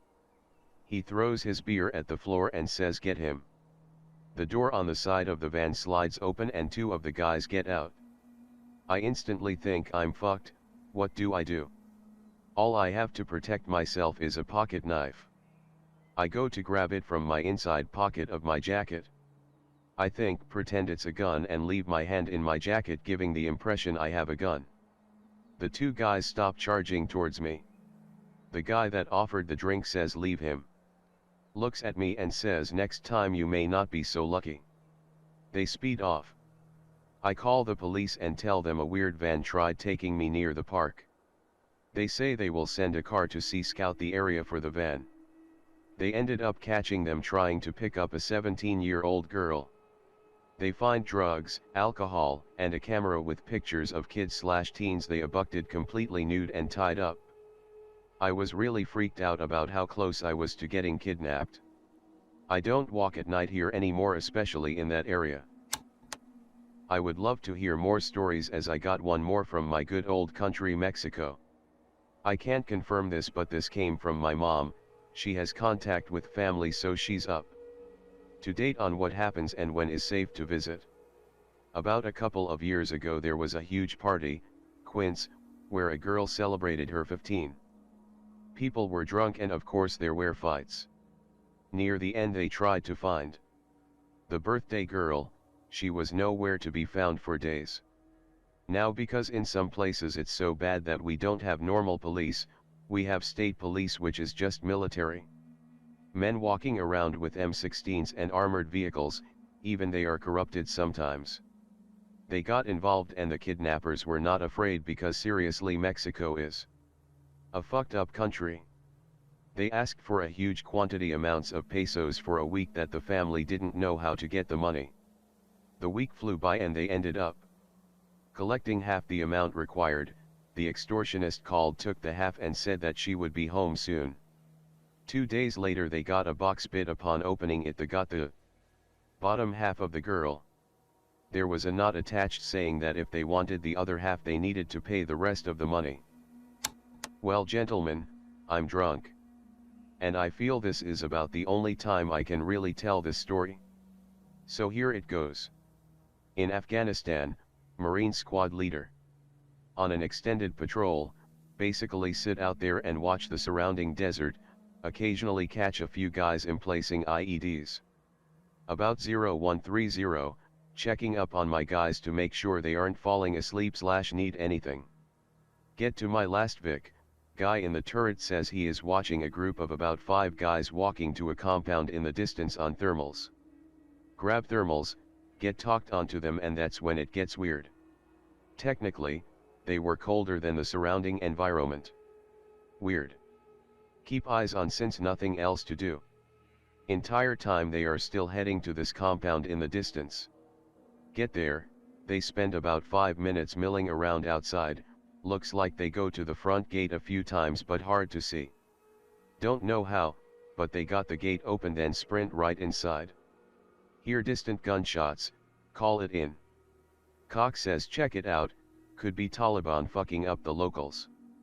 Get everyone up and ready, blackout conditions and move to the compound. Rollin' up on the compound, about 500 meters away. See a kid book it out of the compound, runs straight out, happens to be toward us. I say fuck it, flip on the lights. He sees our lights, heads right for us even faster than he did before. Gets to us, starts screaming at us and our terp is flipping shit. Just as he got to us, 8 dudes came out of the compound and started sprinting towards us as well. Still 300 meters away, so we pop a star cluster at them to get them to halt. Still running. 200 meters away, pop another. Kid is still babbling, terp is screaming to shoot. Get on radio, keep cock updated, they hit 100 meters, pen flare goes off. 50 meters, cock says it's my call. They are now in range of our headlights, all of them are covered in blood. I give the go ahead. Too close to effectively use our .50s and marks, so thank fuck my turret gunners grabbed their saws instead. Whole squad had dismounted by then, Doc was checking the kid. 8 dudes getting lit up by 3 saws and the rest of the squad mag dumping with their rifles. Needless to say, didn't take long since we were Marines and we generally don't miss. Check the bodies, all unarmed but drenched in blood, more than could be accounted for with our 5-second one-sided firefight. Call it in, head to check out the compound. Set up a cordon, I take the dismounts and terp up to compound. Terp is screaming to just level the place with an airstrike. Fucking terps, always saying we should use way more than we should. Sometimes they're right.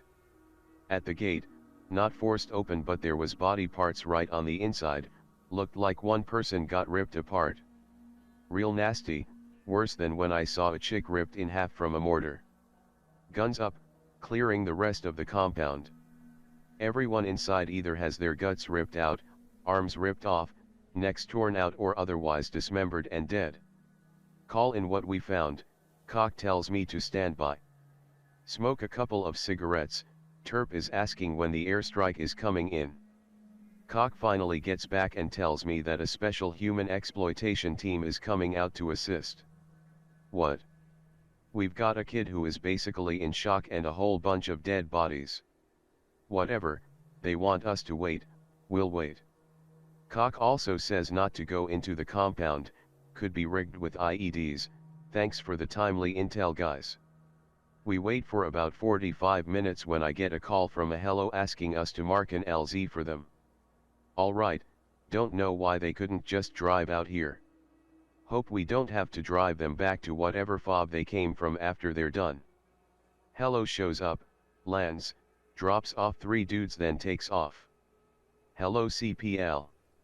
Anon, I'm Major so and so, heard you had something interesting for my team.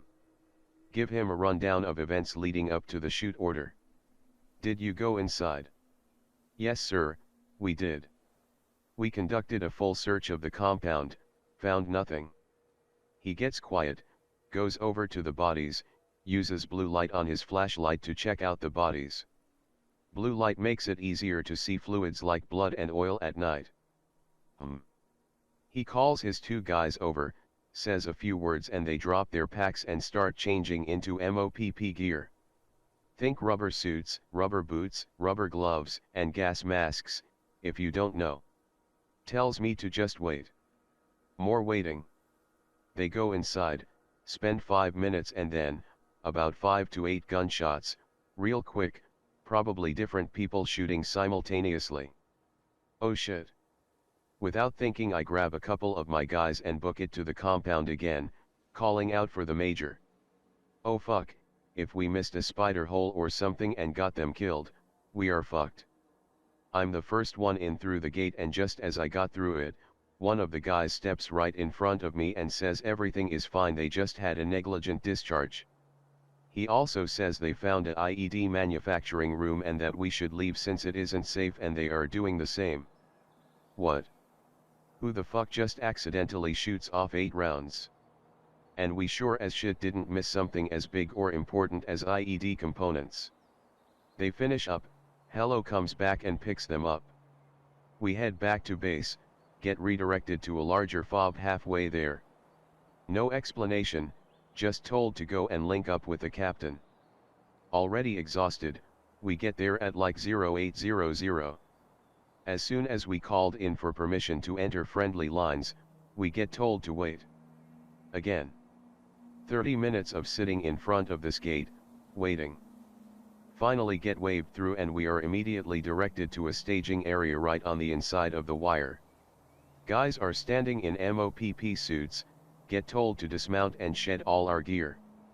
Apparently, the Major found evidence of possible chemical weapons in the IED factory, so we need to be scrubbed for exposure. We get shuffled off to some makeshift showers where we strip down, hand off all our gear to dudes in MOPP suits that clean it while we get ourselves a nice freezing cold bleach shower in what amounts to basically a few tarps hung up for a semblance of privacy from the rest of the fob. After it's all said and done, they had given every last bit of our gear and ourselves a full scrub. We got different vehicles since it would take them longer to do those, plus replacing the crew systems and other electronics in them. A few weeks later we got sent on some convoy op to a major fob. Get told whole squad has to go to medical to check for any adverse reactions to the exposure from that night. Get our blood drawn, then nothing. Went on a patrol near where that compound was later, nothing left but a crater. All the locals stayed away from it too. And that, my friends, is my story. I can elaborate on why I think shit was not on the level due to minor details. You don't use bleach to clean up chemical weapons, that's for biological stuff only, etc., but there it is. Mostly uncut and from my perspective at the time. Bernhards Door, dream condition. The professors responsible for analysis of the collected data believe that everyone has, at some point, experienced Bernhards Door. 32% of subjects interviewed, sample size 1,300, reported experiencing, one or more, dreams during the previous 5 years where the door was present. 16% recalled the door from childhood dream, occurring at least 10 years prior to the interview. An additional 19% were able to recall the dream only when placed under hypnosis. 67% of interviewees have experienced the phenomena. Experience description. In most experiences, dreams begin in the same house/home the dreamer occupied during childhood. The dreamer is alone, wandering their home, sometimes searching for something. The door is discovered in a hidden, inaccessible place, most commonly behind a large piece of furniture, such as a bookshelf or cabinet. The dreamer feels a strong sense of déjà vu, as if they'd known the door existed, but had forgotten about it for years. In addition, they feel they can almost remember what's inside. The dreamer is tempted to remove the obstruction and enter the passage. The door itself is almost always heavy and difficult to open, sometimes a key is required, which the dreamer inexplicably has in his/her possession. Once opened, a long stairway is revealed which leads up, or, rarely, down, and out of sight. As the dreamer ascends, a growing sense of dread and irrational terror is felt. Reports grow inconsistent from this point onward, with descriptions varying greatly. One particular scenario is reported with some frequency, about 278 of phenomena reported. In these instances, the dreamer comes to a room at the end of the stairway. Here they find an old toy, painting, or photograph, which they seem to faintly recall from childhood. As the dreamer approaches the object, it suddenly comes to life. The dreamer becomes aware that the object is evil and will attempt some violence or malicious intent towards them. Reports vary on following events, with some dreamers being killed by the object, while others run away while the object chases them. Upon waking, many subjects, 27%, claim to have heard a very deep voice speak. Brief, indecipherable words. In rare instances, 48, the dreamer's spouse or partner has also heard the voice. While the source of the sound is never seen, many subjects have described the voice as coming from inside the wall. Other common after effects are brief feelings of fear, anxiety, and a sense of having been marked. Note, some subjects, upon remembering the dream, felt the desire to return to their childhood home and search for the door or evil object, to see if it truly exists. I was 18 living on my own. Bad neighborhood. Smoking cigarette from my window on the 4th floor, about 2 a.m. I hear a girl crying and being dragged by her hand by a man. She's about 8. She keeps yelling "Dayayad. Dayayad." It doesn't faze me, neighborhood was bad, plenty of people abused their kids. The guy keeps pulling on her arm to follow him. He is audibly very angry, yelling back at the girl to shut up. They enter an apartment building almost parallel to mine. As soon as they enter the building, the girl starts screaming very loudly. I still don't think anything of it. 2 days later I come home and police everywhere. Turns out the man wasn't her father, he raped and killed her. The landlord got bothered by the smell and walked into her dismembered body. It was mid-June, 1986, when Randy cut away from our group saying he knew a secret way back to camp, and that was the last time anyone ever saw him. Be me. Be working at gas station. Right off the interstate in this small town, like 600 people. Town doesn't even have its own police cops. Be like 3 a.m. This gold-colored muscle car comes tearing off the ramp into the parking lot, no one else around.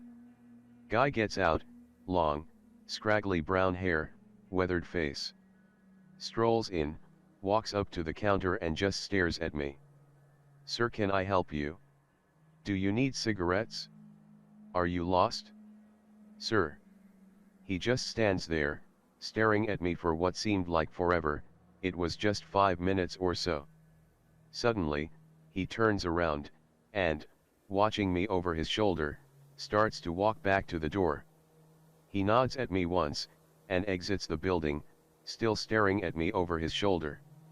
Guy gets to his car, opens the door and stands there behind the door just staring at me. At this point I'm calling the police, but it will take forever because the town has no cops, so the county sheriff's police must respond. I locked the door, but the building was practically made of glass, locks weren't going to help. Guy just stands there another 5 minutes staring at me. Finally gets into his car and tears off back up the ramp onto the expressway. Cops arrive, take report. I nabbed his plate number for them, and gave them the video recording of the lot from that night. Manager came, it was a big to-do. One of the county deputies used to come into the store and get free coffee. One night, about 3 months later, he stopped by. I asked about the report I'd filed about the weird staring guy. Police had stopped him a few miles down the road. He was acting weird, but they didn't really have reason to hold him, so they let him go. Until a week later, my cop friend tells me that the guy from that night was in an accident in another state. Killed instantly. Big mess. But in his trunk, investigators found a desiccated corpse that turned out to be his long-dead wife. MFW, that corpse was in his trunk the whole time he stared at me. 10 or so years ago. Kalamazoo, Michigan. East Michigan Street. Old paper plant, Georgia Pacific, had been shut down for years. Myself, a friend, and his cousin, autistic, sneak in to steal copper wire at night.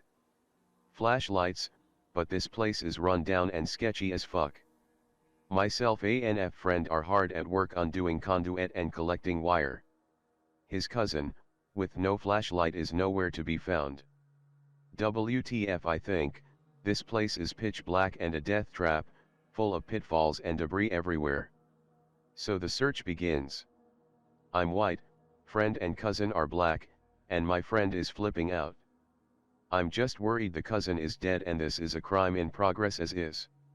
So deep in the bowls of some would call an extremely scary place, we find his cousin standing in the corner of the boiler room, facing wall, speaking tongues.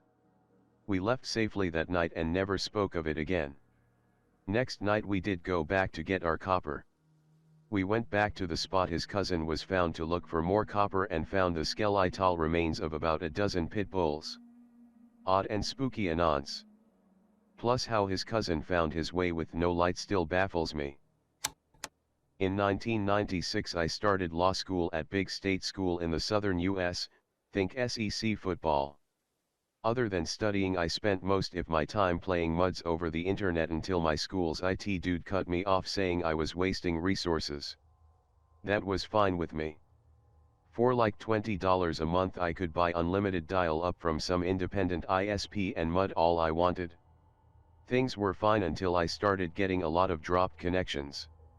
Like every 20 minutes my landline would disconnect. I lived in an apartment complex off campus. It was probably 50 to 50 grad students and local rednecks. I called South Central Bell and they sent a guy out to check my line. He fixed the problem. My phone line had been tapped. Someone in this town where I has never lived and knew no one had tapped my phone to listen to my conversations. Whenever they tried while I was the internet it caused enough interference to drop the connection. It bugged the shit out of me, but what could I really do about it? I just put it behind me. Then I left town for the summer and had my mail held at the post office until I came back for year 2. I got back in August, picked up my mail, and had them resume normal mail service to my address. 2 months later I stopped receiving mail completely. It didn't register with me until they cut off my electricity for failure to pay a bill I never received. The lady at the post office said someone had forwarded my mail but wouldn't tell me who or to where. It still puzzles me WTF was going on there. My father told me that back in the 1970s a few researchers were stationed there and one of his buddies, a biochemist, was given the chance to fly out with them for a few months. The weirdest experience that he relates is that on the first night there, everyone was working well into the night when there was a ringing noise coming from the exterior of their outpost, almost like the sound when you circle your finger around the rim of a wine glass, but if that was under the Doppler effect, so it's like a high-pitched note that dips and fades. The next second, the few researchers who were outside had come in through the front door and just waited by the entrance. I should point out that the exterior of the base was monitored by a single point man who relayed the outside conditions to the rest of the team at the start of every briefing. This is the interaction that my father claims happened. Head researcher, seems a bit cold tonight. Point man, best to wait it out inside, then. Head researcher, yes. Seemed to blow in from the north. Point man, I'll pass it along. The point man would then leave the room while the researchers remained inside to warm up. He would appear 10 minutes later or so with the following. Point man, seems to have died down now. Head researcher, yes. We should continue. And then they would depart, back out into the howling wind. The odd thing was the speech seemed so stilted and unnatural, almost as if it were rehearsed. Things got suspicious when the next day a similar event happened. Right after the unsettling noise was heard outside of the base, the researchers came back in and waited. This was their interaction this time.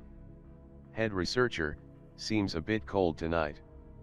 Point man, best to wait it out inside, then. Head researcher, yes. Seemed to blow in from the west. Point man, I'll pass it along. They all waited for the point man to come back while my father's biochemist friend was noting the similarity from the previous day. Sure enough, when the point man returned.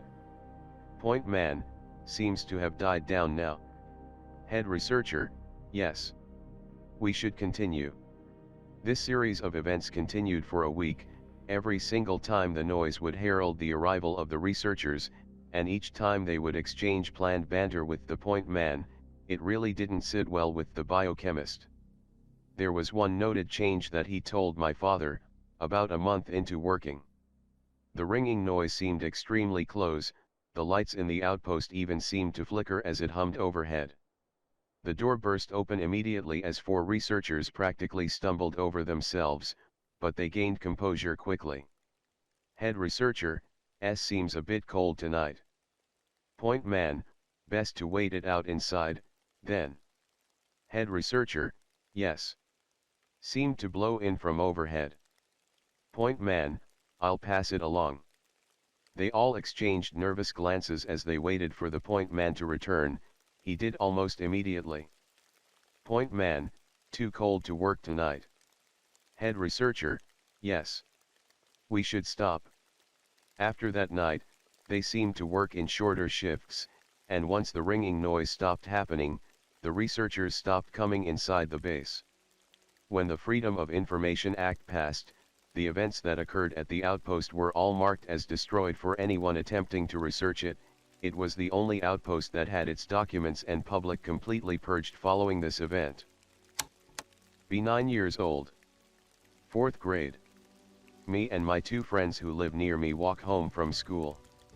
Along the way we are just kicking a rock back and forth to each other and talking about video games. We go the normal route, where we walk down a fairly busy road and then cut off across the lawns of businesses and fields and playgrounds and stuff. We pass through one of the playgrounds and there's a guy, about 50 to 60 years old, looks like he's trying to fix his van. The parking lot is empty except him. Really no cars around. He sees us and starts yelling out to us. Hey you boys, can you help me out? I need some help. We knew that this is some fishy shit, so we nope the fuck out of there. We run towards the road and take the long way home along the busy streets. A week passes. A 3rd grader was abducted. Security footage shows it was the dude and his gray van. We talked to our teacher that day and she calls the police. Police officers and investigators pull us out of class. He takes our statements. They eventually find the guy and the little girl a month later. Yeah, this was in Anchorage, Alaska, and was a pretty big deal then. Was a little kid at the time, not tired or anything, and was fidgeting in my bed trying to sleep when I heard the floorboards in the hallway leading to my room creak. I froze and looked towards the door, slowly covering my face with my blanket. I heard a deep voice go, "Should we take him?" At this point I'm scared as hell but am making no noise, holding my breath and silently panicking. A deeper voice responded, "No, he's still awake," and I fucking went crazy panicking. I must have stayed there trying to not move for several hours before passing out. Still scared to this day. I've got more stories I'll post when I get home, but this is one of the scariest. My parents bought their first house back in 1972. It was a fixer-upper, but they decided to move in right away and fix things as time/money permitted. Within a few days of moving in, the new neighbors came over to introduce themselves. They also let my parents know that the previous owners had moved out after a nasty divorce. They had lost their second baby from SIDS, and their relationship went downhill from there. My parents were horrified, more so because they were newly pregnant and couldn't imagine going through such a thing. They eventually pretty much forgot all about it.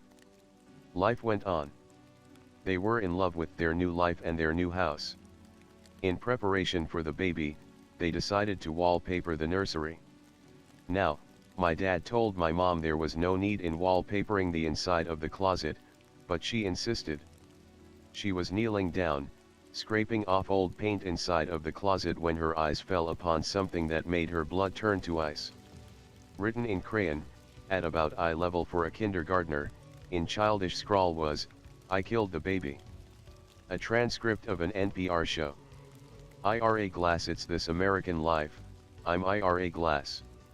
Each week on our program, of course, we choose some theme, bring you a variety of different kinds of stories. On that theme, today's program, apologies. Stories of people struggling to apologize against some difficult odds. We've arrived Act 2 of our show. Act 2, Dial S for Sorry. In 1980, a New Yorker named Alan Bridge set up a telephone line that he called the apology line. And the way it worked was that you could call and confess to anything you wanted and you'd be recorded. Or you could call and you could listen to other people's confessions. And over time, this is all pre-internet days. Over time, the whole thing turned into this little community of confession. People recorded messages responding to each other's apologies. Mr. Apology. Alan Bridge would leave messages responding to messages himself. Or sometimes he would call callers off the line and talk to them. Man 3, I've never told anyone this except my shrink. I accidentally killed my younger sister when I was a very small child, and it's haunted me all my life because I didn't really mean it. It was just a game to me and I was really too young to realize what I was doing. And I was putting her head inside a plastic garbage bag and putting a rubber band around her neck just to see her face turn blue. I guess it was a lot of fun and I didn't mean anything bad to happen. But I guess I didn't realize what would happen if I did this too long and she suffocated. I hid the plastic bag and I went out of the house. My parents weren't home. And they never found out. They thought it was crib death. They never found out I did it. I've never been able to tell them. I think it would hurt them worse than losing her to find out that I did it. I kind of wish my parents could hear this tape, but I guess they never will. Oregon up. My fucking face when this fucking thread. I'm a sheriff in Oregon near Malha Lake. We've had 2 reports of manhunting. The first time I was 2 miles away from Ruby Ridge, there was reports of flares, gunfire, and yelling. Me thinking it's a redneck shoot, I go in with M16A1, fuck your Vietnam patrol rifle, 210 rounds 223, Colt 1911 with 60 rounds. After the Gulf I'm anal about possible combat situations, cont in next post. It started as a rumor around here 7 years ago when I was a junior in high school. ASR told us that the woods we often go in has seen a large number of disappearances in recent time, his older brother included, and to be careful. 6 months later, 2 bodies were found with a crossbow bolt through one's chest, in the heart, and the other was found with a bullet in the skull. They has armbands, with black and who's in each of them, and they were well camouflaged. One was IDED as the senior's older brother. He was round with a SKS carbine, bayonet fixed, with 1 round in the chamber, 3 missing from the magazine. Reports found blood on the bayonet.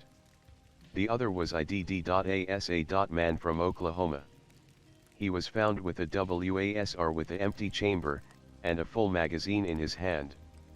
He also had an empty airsoft .Calister of 2000 BBS, with a wick inside it. It was filled with 6 ounces gunpowder, 15 small nails, and 200 steel BBS. It was a crude frag grenade. The bullet turned out to be a .30 to 40 from a Krag rifle. So backup is 14 miles away and siding near a cop car isn't the brightest idea. I go in now. All the competition was the previous night at 10, so just now I go out because the guy who called it in was scared after hearing all this and called again. Near a stream I found a rucksack with 2 AK mags, gauze, 12 ounces of booze, 2 bottles of water, and a pack of reds. First red flag, then I saw 3 sets of footprints lead through a trail. They looked a day old. They lead to a campsite that was still warm. At the camp I found 5 243 shell casings, 8 9mm casings, a 26.5 orange flare, a flare casing, and a sign of a scuffle, dirt kicked around like a fist fight. At the top of Ruby Ridge I found a bloodied rag, 6 308 shell casings that look like they've been through a G3, and a note on a piece of lined paper that said, I won, in caps and horizontally. Finding all this in 30 minutes and the fact the fire was still warm, I was DEFCON 1, when 5 other guys got there. We had detectives show up, everybody knew what happened, the most dangerous game had just been played, to this day the winner is still at large. The second time was the same motherfucking place when we got the call from an anonymous caller at 11 p.m. Our rudely formed SWAT team rolled out at 9 a.m. the next morning to steamroll those motherfuckers. When we showed up it was creepy as shit. There was sounds of people moving around, but nobody was around. I guess the winner from the last go-around wised up. There were 4 location of interests. The first was a lone 1911 magazine, the second was a wallet with only cash and nothing else, no ID. The third was blood, gray matter, and bits of skill splattered on trees. It came from a woman. Third was a man, obviously deranged. You know that 1,000-yard stare? He was just walking around with a 1911. When we asked him if he was alright he raised the handgun and we light him up. The last one was the most chilling piece. There was another piece of paper next to an AR-15 mag. It read, "The answers lie with the spared man." This was the last sporting event. Goodbye. To this day I have never trust the woods here in Oregon. From what I understand some people are willing participants. Hence the signal flares to set off the beginning of the match. It almost seemed like the first one was a coordinated consenting death match. The second one was just plain weirder. We think the woman was collateral damage. Who knows who else died if most of the bodies weren't found. Not a ghost, or anything, but a little spoopy thing that happened to me as a kid. Got other stories. Shit like this happened a lot at the old place I lived at. Be me, 15. Live in isolated house out in middle of the woods. Me and friends explore the woods all the time. Know them pretty well. One night, hear weird, loud crack sound coming from woods. Think maybe it's a tree collapsing? But it was weird, it was just one loud crack like a gunshot, but not quite. Whatever, write it off. Next day, go in a woods. Suddenly, in an area where we've been plenty of times before, there's this huge barrel. I say barrel, but it was like the size of a small house. Rusted, dented, had a hole in the side of it where we could climb in. Nothing particularly interesting inside. How the fuck did it get here? It was miles from any road. No markings in vegetation surrounding it to indicate it had been dragged there or anything. Slightly spooked by it at first. Eventually, spookiness wears off, we use it as a landmark. We have parties inside it, drinking, smoking, gets filled up with empties and cigarette butts. Graffiti the side of it, including Anon Heart's Anon's first crush. One night, about 2 years later. Again, loud crack sound. Go out to the barrel the next day. It's gone, along with everything inside it. Just a big patch of bare dirt where it had been, again nothing to show it had been dragged away. Kinda sad because the barrel had become a pretty cool hangout over the past couple years, but oh well. Here's to you, BarrelBro, wherever you are. There's so many. This is the place where I grew up, and it wasn't until I moved away that I understood just how much weird shit happened to me when I was there. When I moved away and began experiencing normal life that I began to understand just how odd that place was. Not all necessarily paranormal, either. A small non-paranormal story. In the middle of all this lush pine forest, there was this odd R that was entirely sand dunes. This isn't the only weird thing I saw happen there, either. Great place for sledding when it snowed. Dad worked as an EE for a company that had a manufacturing site way out in the woods for some reason. Takes us to go sledding at the sand dunes. We get there, having a ball, sledding all over the place. Come across a pond that had never been there before. Pond isn't frozen over, and it is crystal fucking clear, no plant or animal growth or mud or anything. Except for one thing, the water is slightly blue. Dad sees this and gets angry as hell. Tells us to get in the car. We go home, he makes a phone call to work to scream at someone. Tells us not to go to the sand dunes until he tells us we can. Next time we go, pond is gone. Another time, I was hiding in the woods at the edge of the sand dunes while watching black helicopters land there. Note that there was no nearby military base, or really any nearby anything. Or if you want something a little more weird, be about 12 years old. It's pouring rain outside, nighttime. I had just gone out to get our dog out of his pen to bring him inside out of the rain. Because he was still a bit of a puppy and a spaz, he broke out to run into the woods. Grab flashlight, go into woods looking for him. Pretty deep in, I can hear him crashing around through the brush. Suddenly, to my left, hear some grunting noises. Almost like a pig, but more guttural. I freeze. Take a step towards the noise. Hear a loud thump as something flops through the brush. I'm kind of spooked, but I always felt safe when my dog was nearby.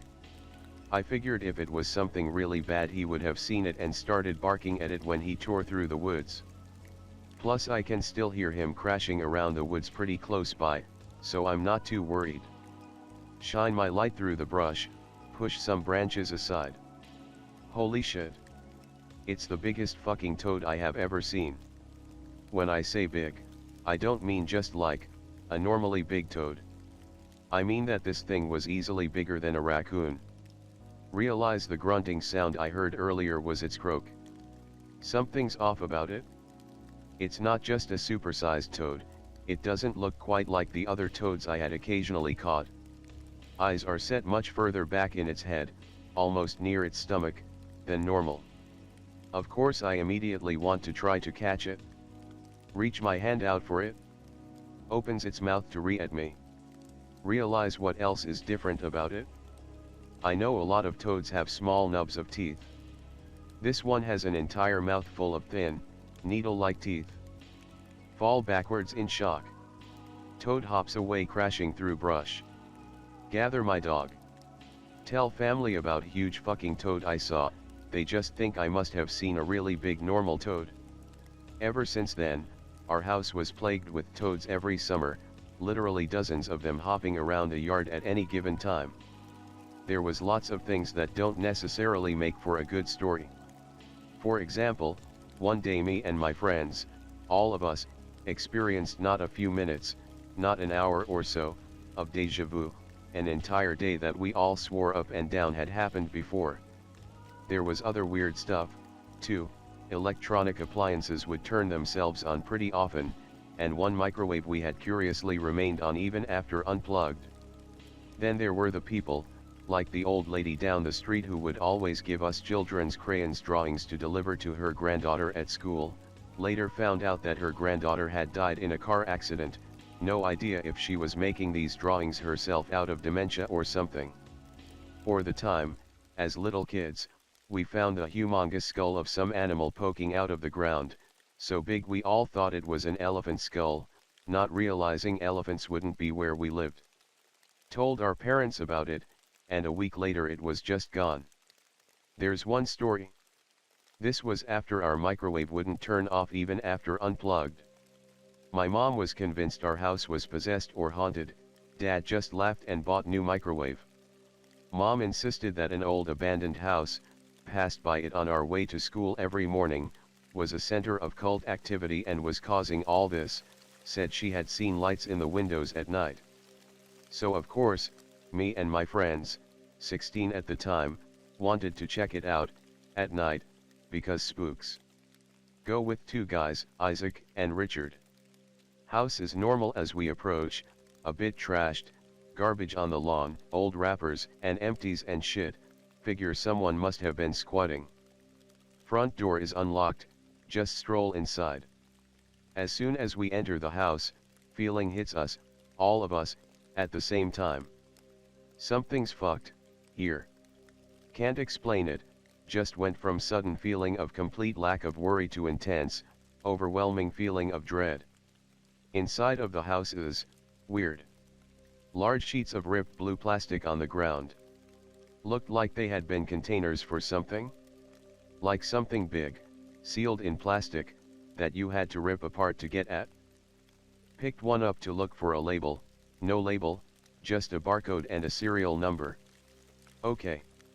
Flip light switch, electricity is on for some reason. Head into kitchen. Devoid of anything. No cabinets, No nothing, no fridge, no sink, everything's been cleared out. Sawdust and metal shavings all over the ground. Shrug. Meanwhile, Isaac's getting jittery. Alright man, we checked it out, let's get the fuck out of here. Me and David tease him about being a pussy. Head upstairs. Lights up there aren't working, so we bust out flashlights. All pretty much normal up there, empty rooms, some abandoned furniture. All except for one room. One room that is lined with mirrors. Floor-length mirrors lining every wall. Mirror on the ceiling. Oh, okay. Maybe whoever moved out just hadn't bothered taking them. Richard is behind me, looking down the stairs. Suddenly gets deathly white, pushes me and Isaac into the mirror room. Before we can say anything he whispers, "Shut the fuck up, someone just turned off the light downstairs." Oh fuck. We all strain our ears listening. Richard is standing by the door, ready to jump whoever decides to walk in. Can't hear shit. About 20 minutes pass like this. About to suggest venturing downstairs. Suddenly, whole house shakes. Every light comes blazing on, even the ones upstairs, which hadn't been working. Isaac just barely stops himself from shouting out. I look out the window of the mirror room. There's no car parked in the front yard. Whoever came into the house, they'd have to try to chase us on foot. House shakes again. One of the light bulbs in the room pops. Glass falls down on me, it's burning fucking hot. Fuck it, time to run. All three of us stampede down the stairs. Basement door is open. It sounds like something's running down there, like a washing machine crossed with a lawnmower gone wild.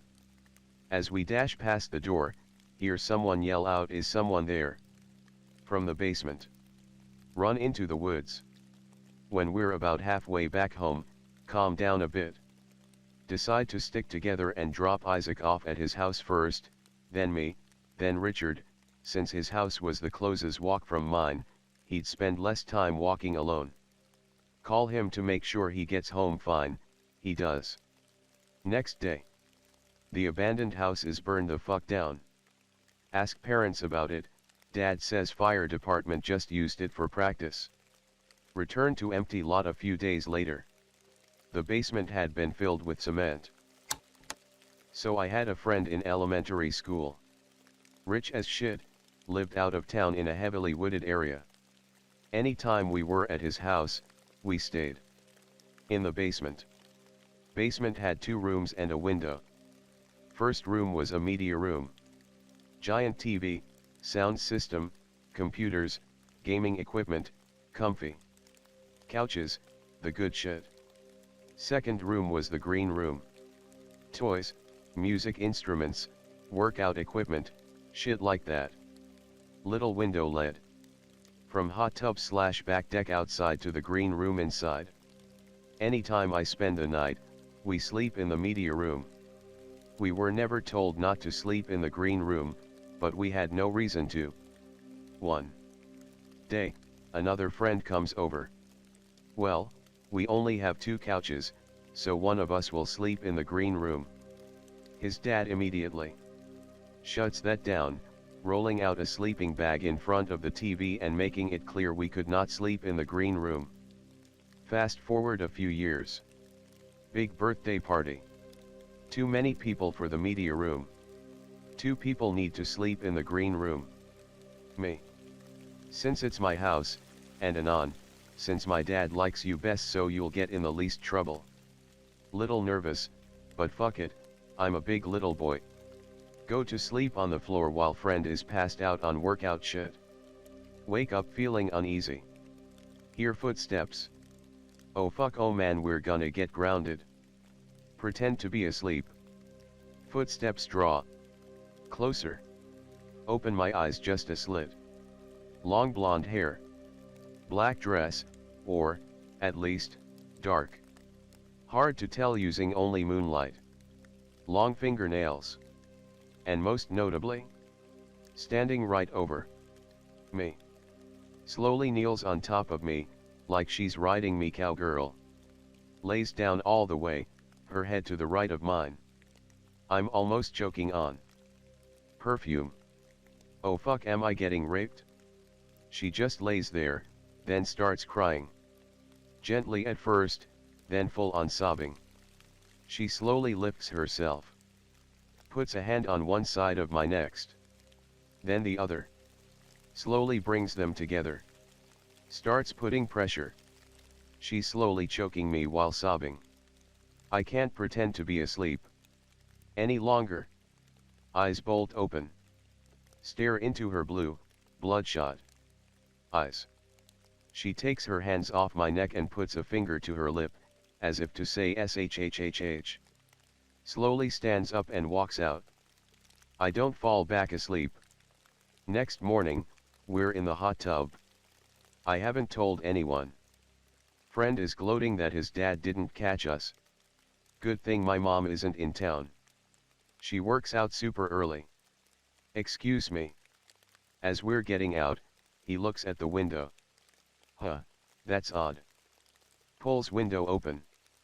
I thought we locked this last night. Never went back to his house after that.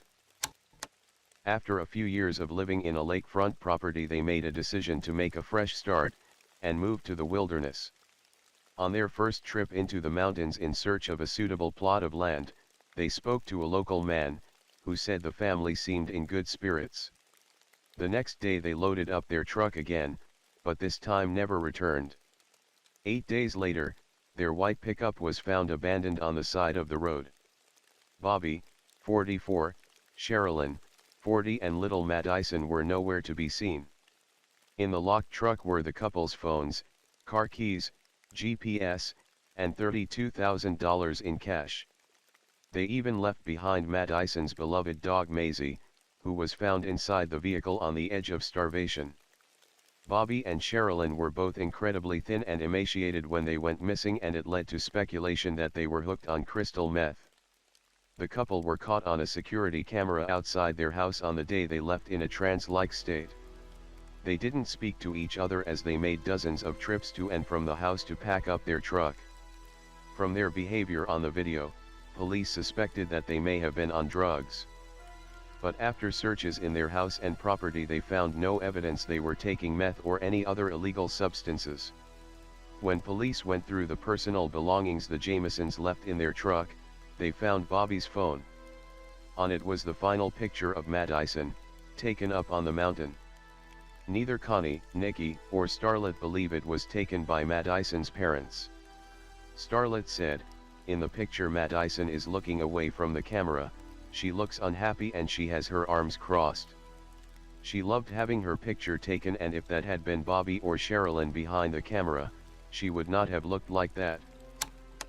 When the yacht Kaz II was found off Australia's Great Barrier Reef, drifting and no one on board, there were many theories about what could have happened to its 3 middle-aged crew members.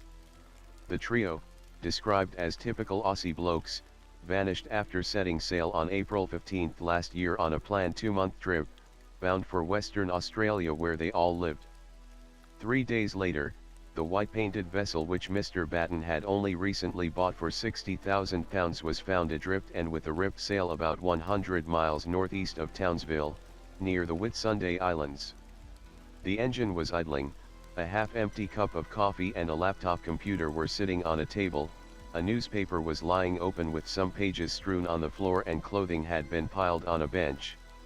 Coroner Michael Barnes said evidence put before him during a 4-day inquest led him to conclude that an unfortunate series of events befell the trio, who were all relatively inexperienced sailors, only a few hours after they set sail. Ben McDaniel, 30, from Collierville, Tennessee, was last seen at Vortex Springs near Ponce de Leon in Florida preparing to dive about 7 p.m. on August 18, 2010. 2 days later, when dive shop employees noticed that Ben's truck was still parked, they notified the authorities. His keys and valuables were still in the truck. The International Underwater Cave Rescue and Recovery Group searched the cave. "We do not believe that he is in this cave. No one else could have gotten to the end of the cave or a perceived beyond without having extra bottles in the water to be able to get himself in that far. As small as the environment gets, the further you get back, you can't carry those bottles through that. So he would have had to leave them and drop them, until you get to the back, because at the furthest point of this cave, the diver can't move with anything on, says Larry Green, the regional coordinator of the group. About 300 feet into the cave, the tunnel is sealed by a gate and divers must show the proper certification at the dive shop to get the key. Some tight spots measure 10 inches from floor to ceiling, so that divers must wear tanks on their sides to squeeze through. Search teams found 3 labeled decompression tanks with McDaniel's name on them, and a few articles of clothing near the entrance of the cave. The cave narrows down 2 inches. What bothered the investigators is that there were no signs from nature that Ben's body was in the cave. No increased activity and no aquatic scavengers. The McDaniel claim the cadaver dogs picked up activity the day they searched the vortex. It was 10 years ago when Brianna Maitland spent the day shopping with her mother in their quiet Vermont town, hours after the 17-year-old had completed her high school equivalency test. Less than 24 hours later, the girl was gone, her car found rammed into an abandoned farmhouse not far from the Canadian border, with her wallet, paycheck, and other belongings left inside the vehicle. A decade after the March 19, 2004, disappearance, investigators hope recent leads might crack the case and that physical evidence removed from Maitland's car will prove critical in solving one of the state's greatest mysteries. Brianna was last seen at 11:20 p.m. leaving the Black Lantern Inn and Brew Pub in Montgomery, VT, where she worked washing dishes. Co-workers later told police the teen's job forced her to stay later than usual and that she left alone in her car, eager to get home and sleep before starting work at another restaurant the next morning. It was Brianna's second weekend working at the inn, frequented mainly by tourists in a remote ski town. The teenager's green 1985 Oldsmobile was found hours later, rear-ended into a deserted farmhouse a mile and a half from the inn where she worked. The vehicle was found along Route 118 in Montgomery, the road Brianna normally traveled from work to the home she shared with her friend, Jillian Stout. Her personal belongings were found inside the unlocked car, including her wallet, work paycheck, and some food. The ground was frozen at the time, Hall recalled, and no footprints or clear signs of a struggle were found.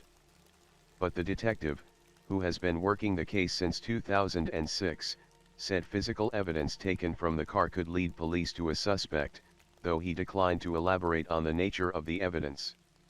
Hall also said authorities have persons of interest whom they cannot discount. Spooky thing happened to me a while ago, not pre-typed or anything, but I'll share if people are interested.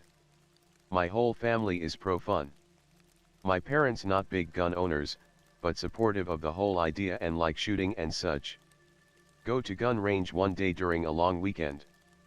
They do free rentals. Try out an AK-47. Immediately fall in love. Dad buys me one for my 18th birthday. Fucking sweet. Only gun I've owned up to now was my lil 22 bolt action my grandpa got me when I was little. Suddenly a lot more confident in my abilities to get shit done because I can shoot at things now. Live on Sanibel Island, it's right off the west coast of southern Florida. Super nice place. Only problem is that there are no high schools on the island. Nearest one in Fort Myers, 45 minutes away. School bus ride is over an hour long.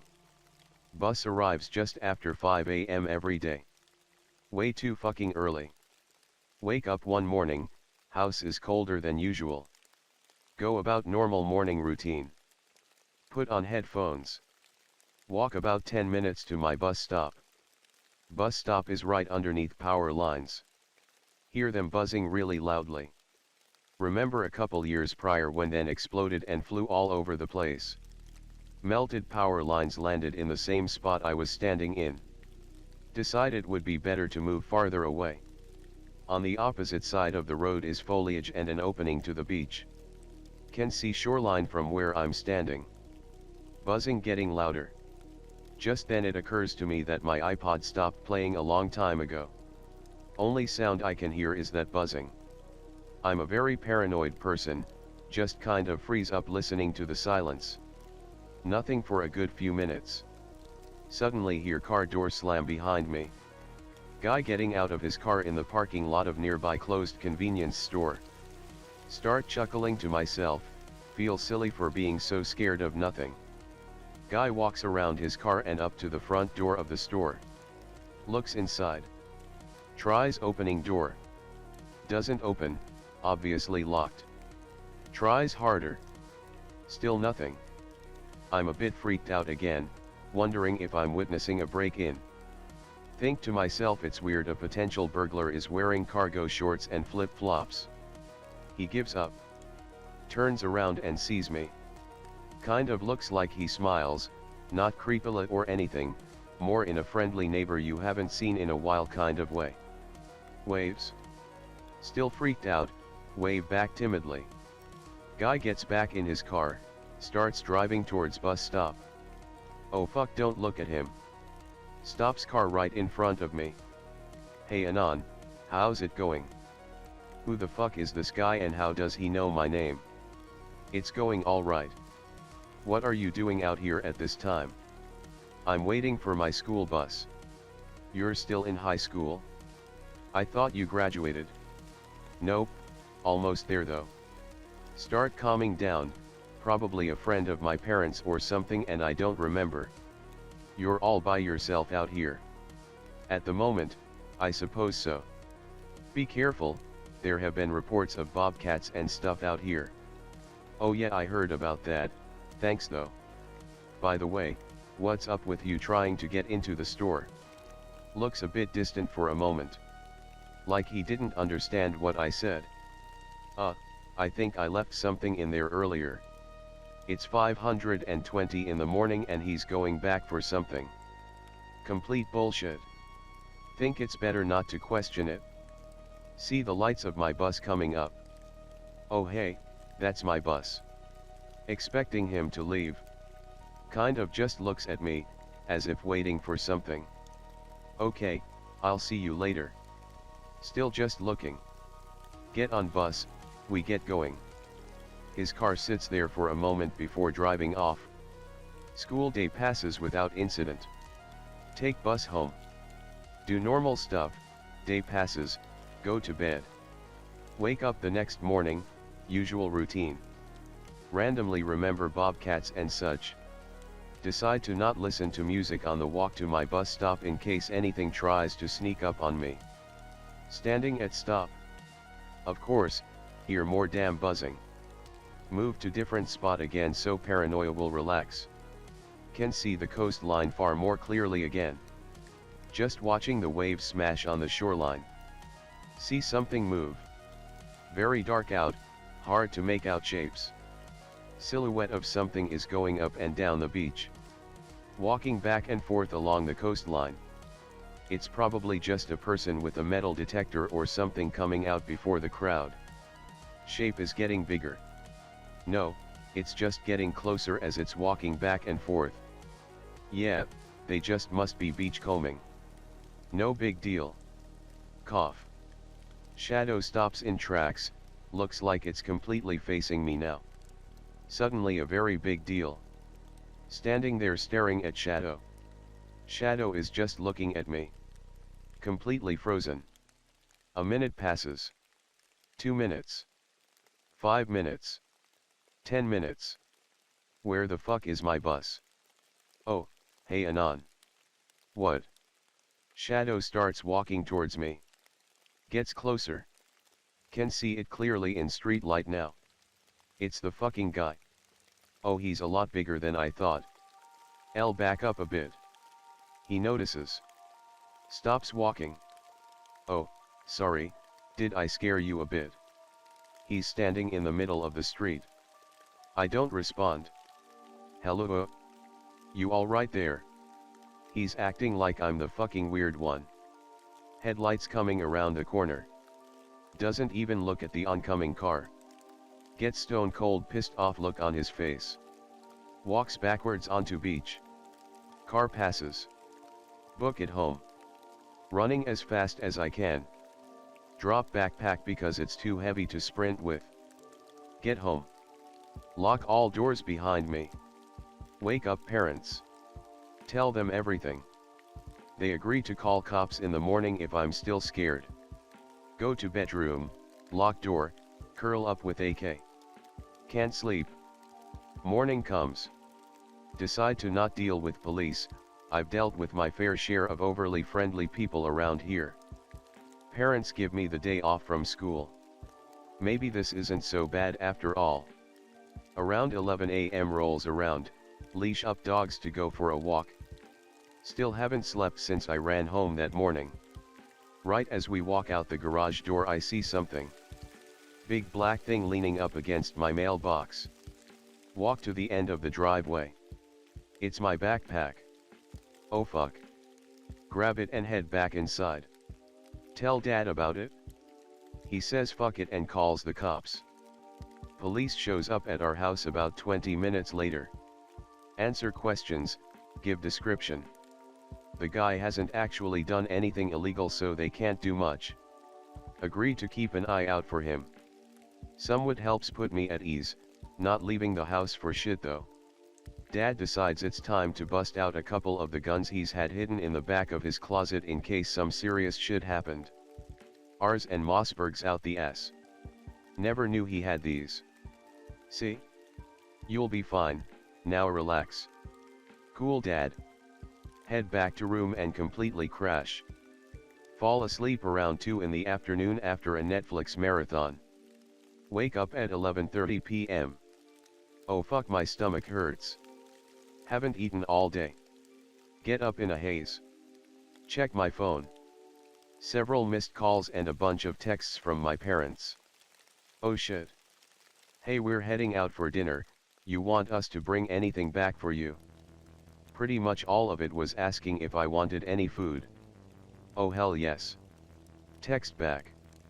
Hey, sorry I was asleep, yet if you guys can pick something up for me I'd appreciate it. Immediately get response. K, smiley face, when do you guys think you'll be back? About an hour. Wait. Look at clock. Almost midnight. When did you guys leave? No response. Mom must be several glasses of wine in. Decide to get myself something to eat. Cereal, here I come. Walk downstairs. None of the lights are on. Turning on every single light as I go. Don't hear my dogs anywhere. They're yappy little bastards, they'd have started barking from seeing the lights turn on or something. Pour cereal and milk. Reese's Puffs yo. Start heading back up the stairs. Stairs are tile, they don't creak whatsoever. Completely silent as I'm walking back up. Reach the top of the stairs, turn to walk into my room. What the fuck? Man-shaped shadow on my wall. Completely freeze. The only noise I can hear is myself breathing very slowly. Slowly put down cereal. Oh fuck, my AK is in my room. So is my machete. I'm gonna fucking die. Walk backwards downstairs. Don't take eyes off bedroom door. This was not smart of me. Slip, fall downstairs. Parents' room door opens. Mom walks out. Anon, what the fuck happened? So utterly confused and scared at this point. Put my finger over my mouth to indicate she needs to be quiet. Anxious look on my face convinces her. Dead silence. Hear 3 very distinct footsteps. This wasn't some shit that sounded like footsteps, these were fucking footsteps. Clearly coming from my room. Look of fear and realization shows up on my mom's face. Slowly walks into their room and wakes my dad up. I'm still sitting on my ass in front of the front door. See dad walk out of room wearing dirty ass tighty whities. Holding a .44 revolver. Walks over to my room confidently as fuck.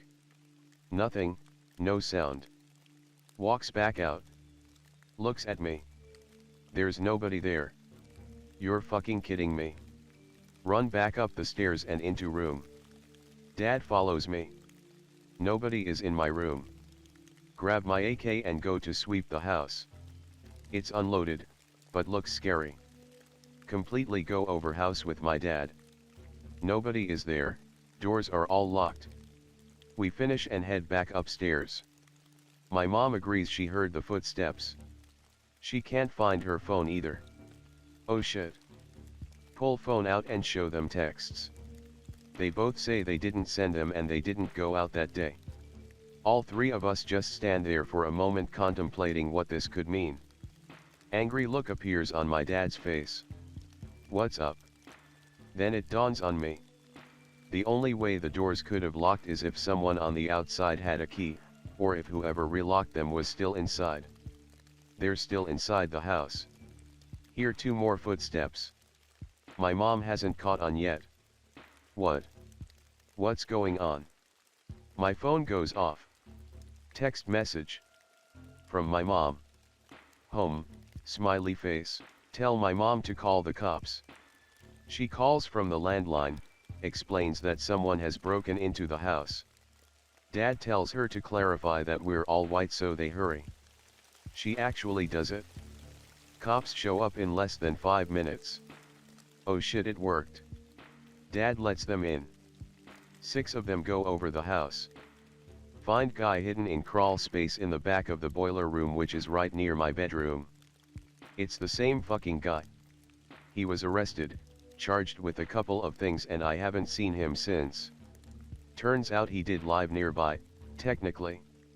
Lived out of his car and supposedly had been stealing food from that convenience store for a while. According to my mom, he started off friendly but kept hitting on her, so she started avoiding him right before shit got weird. We haven't figured out how he managed to get in with all the doors locked though. My guess is that he'd been hiding there all day. Still have trouble sleeping without a gun nearby. Not as spooky as a skinwalker, I guess, but fuck me if I wasn't terrified. I can green text the entire experience, and it was scary being chased by redneck with assault rifles. They were shooting at me and chased me for about 10 miles. It was unprovoked too. I wanted to do a stalker challenge with my AK-47 and camp out for a week. Camping in Wisconsin on national forest land. Doing a semi-stalker challenge. Want to spend a week. Do a little varmint hunting and fishing. Build a shelter and stay for a week. Take AK-47W/330 round mags and 140 round. Also take Browning high power W/213 round mags. In my pack is a Henry AR-7 for small game. 100 rounds of ammo. Trek for 12 miles before camp next to a stream. Spend the first day getting to know the area. Find a small lake. Next day I go check out the lake some more and see tents, trucks, and people on the other side. Channel my inner stalker and observe from about 100 yards away from their camp. Take notes of faces and routines. Go back to camp and decide not to set up my tent in case I have to bug out. Build my shelter and even dug out a foxhole for added space for the shelter. I go out and hunt for rabbits and squirrels. Bag 2 squirrels. I am at camp and just got done eating and cleaning up when I hear voices. GTFO.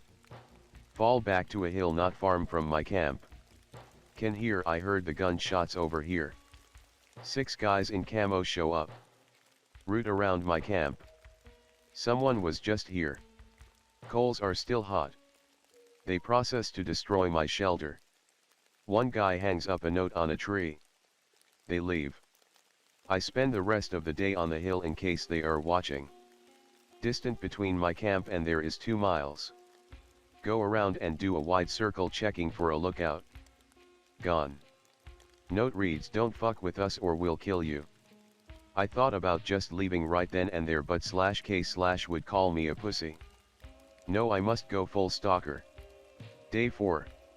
Soul relocate myself 3 miles away from their camp in a cedar thicket on the edge of a bog. The way to their camp and mine is just a easy walk following a hill on a deer trail. I reach the outskirts of the militia camp. Spend the morning staying out of sight but in earshot. The talk of the town is they destroyed some vagrants' camp. Some of the guys think they should do patrols and try and find the vagrant. They don't want me to fuck with them, but they can fuck with me. Okay, game on, motherfucker. After gathering more intelligence, I scout locations for a little fun.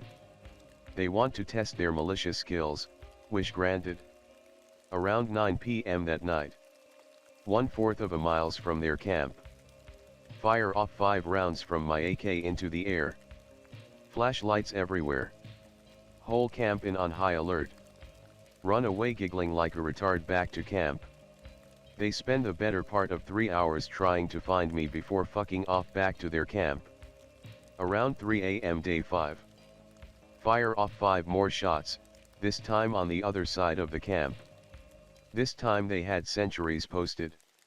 I am only carrying my AK. I can sprint like a rabbit. This time I hear gunshots. Lots of gunshots. Oh fuck, they are firing at me. Alright, this is getting too dangerous. Run back to my camp and hunker down. 10 a.m., day 5. After a little breakfast of baked beans and check the camp one last time. Militia is on DEFCON 1. Roaming patrols. Foxholes every 1/8 of a mile. One last job, one last prank. I let them be on edge for the day while I slept and got well rested for my final surprise attack. I understand fully how it feels to be Viet Cong, simple person by day, warrior by night. So it's dusk on my 6th day. Militia is shitting bricks thinking they are being stalked by a nutjob with a rifle. I am packed up and ready to make my final escape, but not before fucking with these guys one last time. I stash my gear on the logging trail that they used to get to their camp. I go into where some of their vehicles are parked. Amazingly, they are unprotected.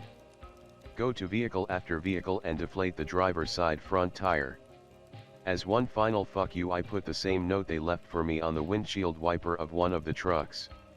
I run off back to my stuff and leave. Later that day I am at a gas station fueling up for my return home. Several cars pull up. Some guys in camo, others in regular cloths. All with spares on their cars and filling the air of their tires. I laugh all the way home. Best camping trip ever.